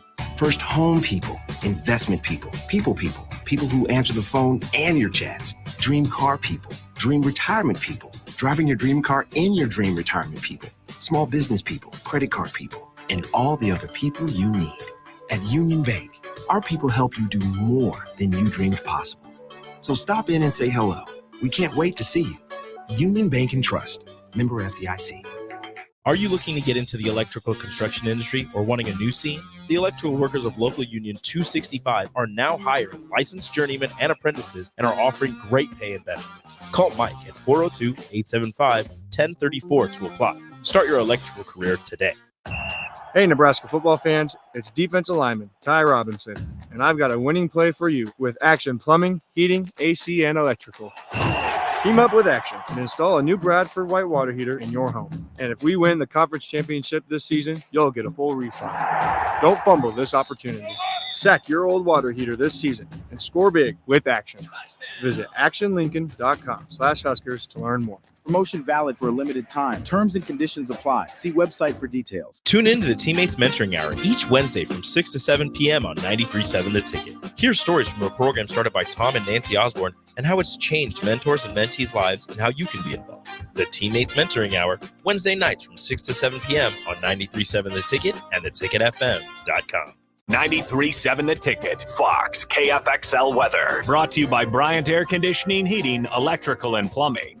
Your Lincoln forecast for today, we'll see mainly sunny skies and hot temperatures. An afternoon high around 92. Tonight, mostly clear skies and mild lows. We'll see a low around 71. And tomorrow, we'll see lots of sunshine and very hot temperatures. An afternoon high around 101. I'm meteorologist Kyle Clucker for 93.7 The Ticket and theticketfm.com. You're listening to the Happy Hour with Nick Sainert. I don't believe you people. And Enrique Alvarez Clary. What do you mean, you people? What do you mean, you people? Sponsored by Empire Fence and Netting on 93.7 The Ticket and theticketfm.com.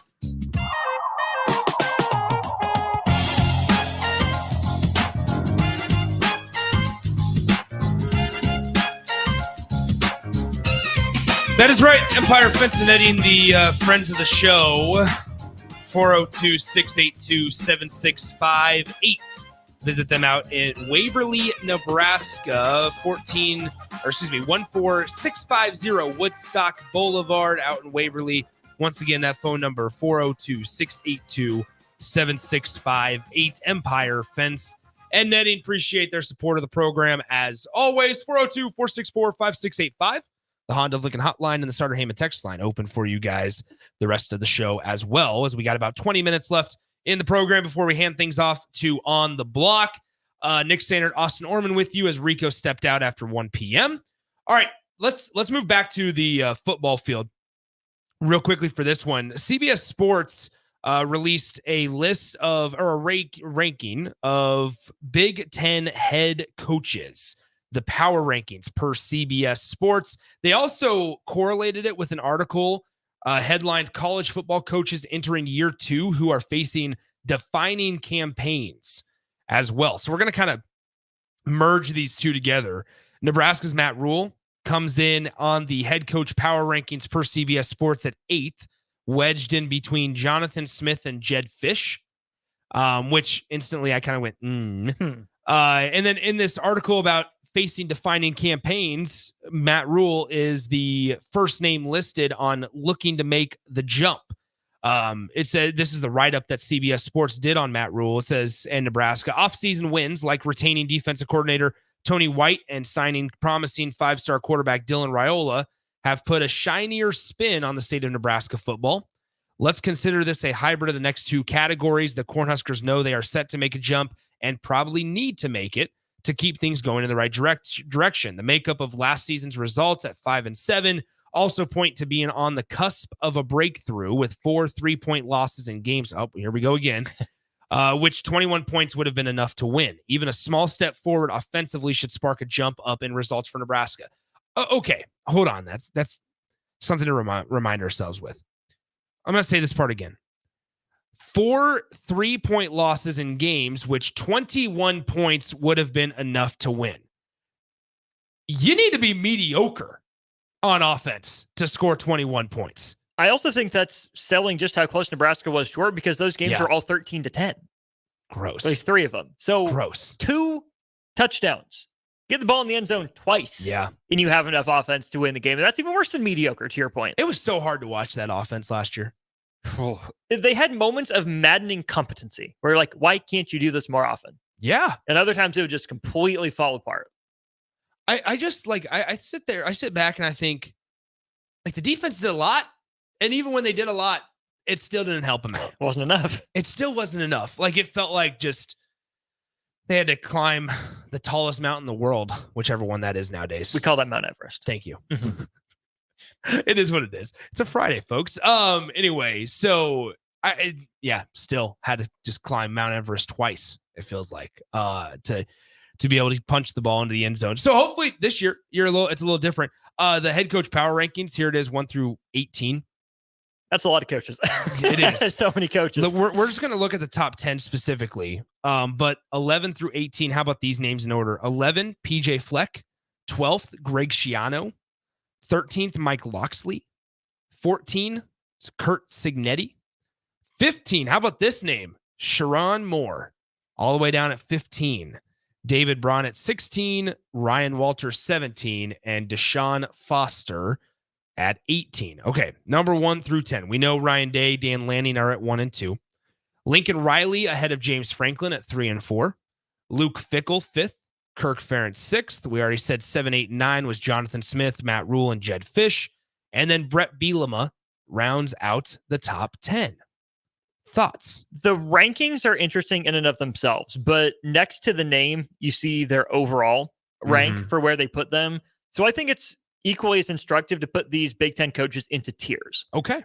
They have Ryan Day essentially in a tier of his own at number 2. Then you have a gap. It's Lanning and Riley back to back at 9 and 10, saying they're pretty comparable coaches. Different resumes, but results end up pretty similar. Then you can even throw James Franklin in that tier. 9 overall for Lanning, 10th overall for Riley, 11th for Franklin. So there's Day. Then there's those 3 coaches. There's the upper middle tier of Fickell and Ferentz, back-to-back at 17, 18. There's the Smith, Rule, Fish tier. 3 guys within 5 spots of each other, 27 to 31. Little bit of a drop to Bielema. He's kind of in the middle, bridging 39, 40, 41, 43 for the guys you mentioned. Fleck, Schiano, Loxley, Signetti. Big 10-spot jump from Sharon Moore to David Braun. Then an even bigger drop from David Braun to Walters and Foster. 68 Power 4 teams. Foster's 68th right now. Oof. So, yeah, the rankings are interesting if you see, oh my gosh, it's Dan Lanning ahead of Lincoln Riley. But if you look overall at what they did, they really just did one of these for each conference and just plucked them out of that ranking. You're right. So they're really saying Dan Lanning and Lincoln Riley aren't the same person, but at the end of the year, their teams are going to be pretty similar. Are you surprised with the Jonathan Smith, Matt Rule, Jed Fish trio in that order? I am. I'm surprised that Jed Fish is as high as he is. I am as well. And I think, was it Fornelli that put this together? I'm pretty sure that's who it was. And he even says, I can't lie, I'm as big a Jed Fish fan as anybody, but I'm surprised to see him ranked this highly compared to the rest of the league. It's tough comparing coaches in a league they've never coached in. You're right. Even Matt Rule, right? Jonathan Smith goes in that conversation too. He does, right? What Jonathan Smith did in engineering the turnaround at Oregon State. And I'm as big of a Jonathan Smith guy as anybody. You know this. It's true, right? What he did is impressive. I'm not going to lie. But that's why I think it might be better to reorder this for guys who have been there for a while, guys who have been there for a little less of a while, and then the new guys to some degree. Because Rule and Fickell they took over 2 completely different jobs. Yeah. I would argue Matt Rule did a better coaching job last year than Luke Fickell did. And yet Rule's down at 29th overall and Fickell's up at 17th overall, 5th versus 8th in the conference. Jonathan Smith at Oregon State, heck of a rebuild, but how can you say that's more valuable than what Matt Rule did in 1 year at Nebraska? Even Jed Fish, right? What he inherited at Arizona, what he coached them to be, Jed Fish at Arizona had a better year than Matt Rule did at Nebraska last year. So if Jonathan Smith is ahead of Matt Rule, why isn't Jed Fish ahead of him too? Can we have this Wisconsin discussion? We need to. Because I get thrown off on Wisconsin and the excitement around Luke Fickell. This is Luke Fickell, his second year, obviously. They go 7-6 last year. They lose the ReliaQuest Bowl. And this was a year where Braylon Allen was fine in terms of Braylon Allen stuff. He had 984 yards, and I know Nebraska fans are going to sit there and go, Nick, we would love that in Nebraska. We'd love that at Lincoln. But that's not Wisconsin. And he's taken them away from Wisconsin. And sure, Tyler Van Dyke out of the portal is a good get for Wisconsin. But in terms of like national poll, there's a reason he went to Wisconsin. This is not like, once again, like a slight against the Badgers, but ultimately it just feels like there's a lot of a higher expectation for Wisconsin this season than really they should have. They had one of the most experienced quarterbacks in all of college football last year, and he had just 9 touchdown passes. I would put Ferentz ahead of Fickell in these rankings, right? I would the as well. job that he did last year, really the last handful of years without a really good, even decent quarterback is begrudgingly admirable. Luke Fickell, I think, did less with more last year, right? The defense maybe was a little bit worse than Iowa's, but the offense should have been so much better. And it just wasn't. Is that on Fickell? Is that on Longo? I don't know, but it reflects on Fickell. He's the one that made the hire. Is they brought in one of the the hottest offensive coordinator in the country in Phil Longo. And I'm not mad about that if they're going to change the identity and lean into it. But I also didn't think Phil Longo would go as far away from the run as he did. And I would love to know those conversations behind closed doors.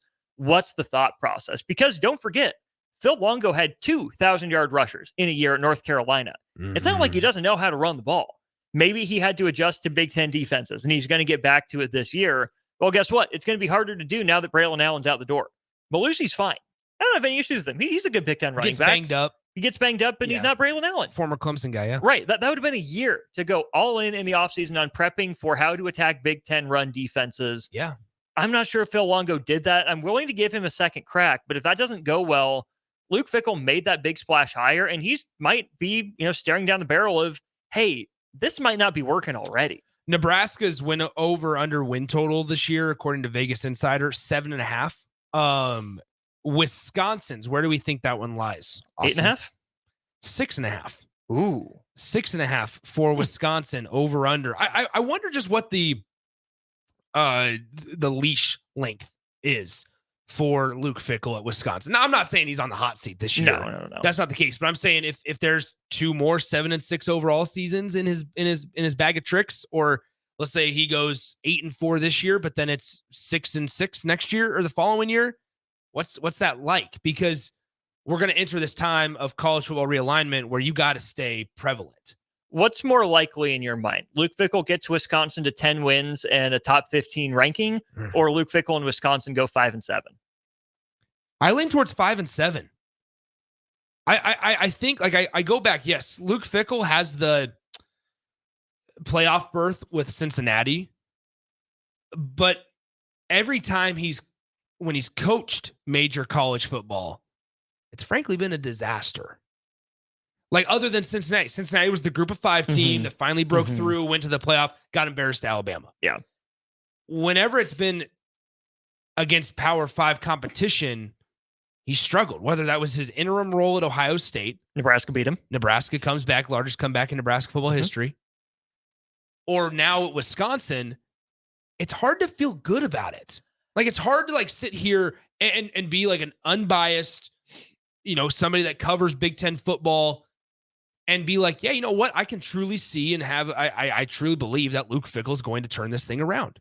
I don't want to make too many excuses for the man, because at some point the evidence is what it is. You are what your win-loss record says you are. Remember that Ohio State situation, though, and the way Tressel stepped down, fired. There's a lot going on there. There is a lot, yes. And let's not pretend like things are... young. And he was young, right? So there's that piece, too. And let's not pretend like things are perfectly smooth at Wisconsin, right? There's a lot going on at that university as well with the, was it Chris McIntyre? That's right. The AD is not Barry Alvarez anymore. That transition's been smoother, but there have been some things going on, everything with, the basketball team and guard. There's a lot going on there. Volleyball seems to be pulling maybe a little bit of focus away. And Fickell came in as, the next big thing. That's right. The next hyped prospect. So I'm willing to give him, a couple more years as a head coach to really figure out who he is and who he wants to be. Because I think Luke Fickell is trying to figure that out by hiring Phil Longo. Yeah. I think he's trying to leave his mark on Wisconsin. You just hope he's not trying too hard to do that and pulling so far away from what Wisconsin is and always has been, because there's that very fine line of make this program my own and be true to what it was before and what's been successful. Wisconsin's schedule, before we get to break one final time, lines up Western Michigan, South Dakota, and Alabama. Woo! So Alabama's at Wisconsin. It's an 11 a.m. kickoff, though. Seems like a missed opportunity, potentially. That one's on Fox, though, so Big Noon got that one. Already sold out, by the way. So Western Michigan, South Dakota, and Alabama are their 3 non-con games. 2-1. Yeah, anything less is a disappointment. At USC. L. 2-2. Versus Purdue, win. At Rutgers. I think Rutgers is a team that surprises. I'll give it to Rutgers, 2-3. 2-3. Or 3-3. Yes, Purdue. 3-3. At Northwestern, 4-3. I like David Braun, though, but 4-3. Yeah. Penn State, L. At Iowa, L. Versus Oregon, L. At Nebraska. Sure as I got to be in hell at some point, but I can't predict that with any confidence. So then versus Minnesota? For bowl eligibility, maybe. That's where you're at. Oof. After a 7-6 year, and you go to a bowl game, you were 7-5, lose the ReliaQuest. Don't forget, probably should have lost to Nebraska last year. Well, yeah. Who was it that fell down in the back of the end zone? That's right. Yeah. So I mean, man, dicey year. Not for necessarily whether or not Fickle gets fired or not. That's not what we're trying to say. We're not saying Fickle needs to win 8 to save his job. Well, don't forget, his deal runs through 2031. Oof. Quite the commitment. But like to your point, Austin, he was the hot commodity coming out of the group of 5 ranks that year. 2 off seasons ago. He was the Scott Frost of 2018. Right. Other side of the ball, but yeah. Yeah. There you go. All right, let's take a break. When we come back, we'll wrap up the show. A former Husker high school baseballer entered the portal out of Vanderbilt, made his college decision. No, we'll tell you about it when we come back to round out the show on a Friday, right after this on the Happy Hour. Download our app by searching 93.7 The Ticket in your app store to stay in touch and listen all day long wherever you are. More of the Happy Hour is next on 93.7 The Ticket and theticketfm.com. Hey, Nebraska! Registration is officially closed for the 40th annual Cornhusker State Games, taking place July 11th through the 21st in Lincoln, Omaha, and other Nebraska communities. The Cornhusker State Games will feature 70 sports for athletes of all ages and abilities. If you didn't sign up but want to follow along for results or watch the action yourself, go to CornhuskerStateGames.com. Thanks to our partners, Nebraska Orthopedic Center, Pepsi Cola, Nebraska Medical Association, and Farmers Mutual of Nebraska. Hi, everyone. Kendall Warnock with A1 Automotive in downtown Lincoln. If you're looking for an automotive repair facility you can genuinely trust, we would be grateful for the opportunity to earn your business repairing your vehicle. We have ASE master technicians and qualified to work on a variety of vehicles from Hondas to Porsches, Jaguars to Toyotas, and Chevrolets to Fords. We pride ourselves on customer service and relationships, and we would be grateful for the opportunity to serve you. Give us a call at 402-477-4660. A1 Automotive, always honest answers. Rashawn Jackson here for Bauer Underground, who has been serving local contractors and utility contractors all across the state since 1997. When you see the black and white trucks, you know the baddest dudes in the business have arrived. Bauer is currently looking for equipment operators, laborers, diesel mechanics, and aerial linemen. Join the brotherhood built on hard work, authentic people, and pedigree of success. Bauer, a family-friendly company who reminds you, go Big Red! Are you looking to get into the electrical construction industry or wanting a new scene? The electrical workers of Local Union 265 are now hiring licensed journeymen and apprentices and are offering great pay and benefits. Call Mike at 402-875-1034 to apply. Start your electrical career today. Right now at Planet Fitness, you can get everything you need for just $1 down. And I mean everything. Top tier equipment? Check. 24-hour access? You bet. Free fitness training? Always. Workouts in the free PF app? What'd I tell you? Even super friendly team members. Hey, welcome to Planet Fitness. Oh, hey. I was just mentioning you. Hey. Join Planet Fitness today and get everything you need for just $1 down, $15 a month. Cancel anytime. Deal ends Thursday, July 18th. See Home Club for details. You're listening to the Happy Hour with Nick Sainert. This is a house of learned doctors. And Enrique Alvarez Clary. As soon as your eyes shut, I'm going to punch you square in the face. On 93.7 The Ticket and theticketfm.com.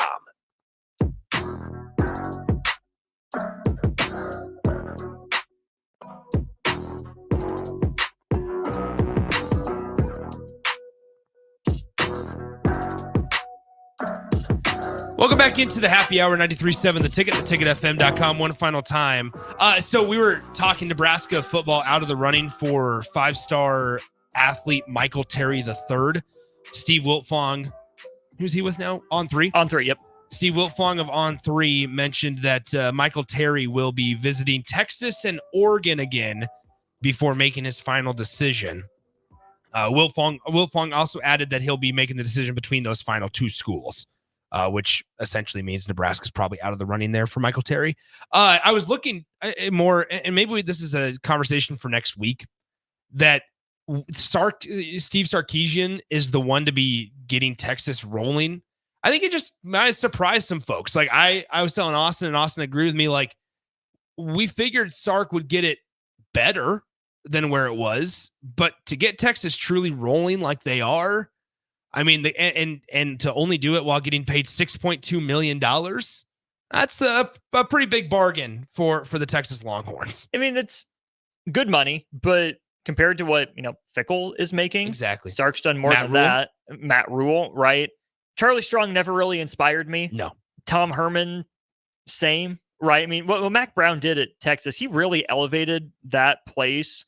I mean, Fred Akers, whoever that is, was fine, but really it's Darrell Royal.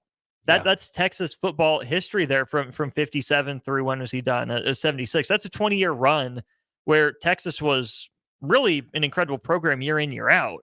And since then, they've just been okay before Mac Brown got there. Won 9 games every year up until 2010. So Mac, kind of program started declining under him. Charlie Strong, they took a shot on. Never felt great about that. Herman as the up-and-comer. I mean, even a Major Applewhite, I think, was in the running for that one. Didn't feel good about either of those. So then you feel like Texas is just trying the same thing over again with Sark. Yeah. Career OC, failed head coach at USC. What's this going to do for them? Well, turns out he's figured some stuff out. Yeah, it's incredible.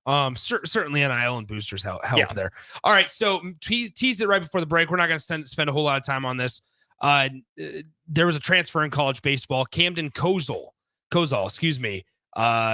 current was at Vanderbilt after his time at Millard South High School, went to Vanderbilt, actually started game 1 in the cleanup spot as the designated hitter for the Vanderbilt Commodores and head coach Tim Corbin. He entered the portal a couple of weeks ago after hitting .284 this season in 148 at-bats, played in 43 games for the Commodores. Had 5 home runs, 28 RBI, drew 14 walks on the year. It was banged up for part of the season as well.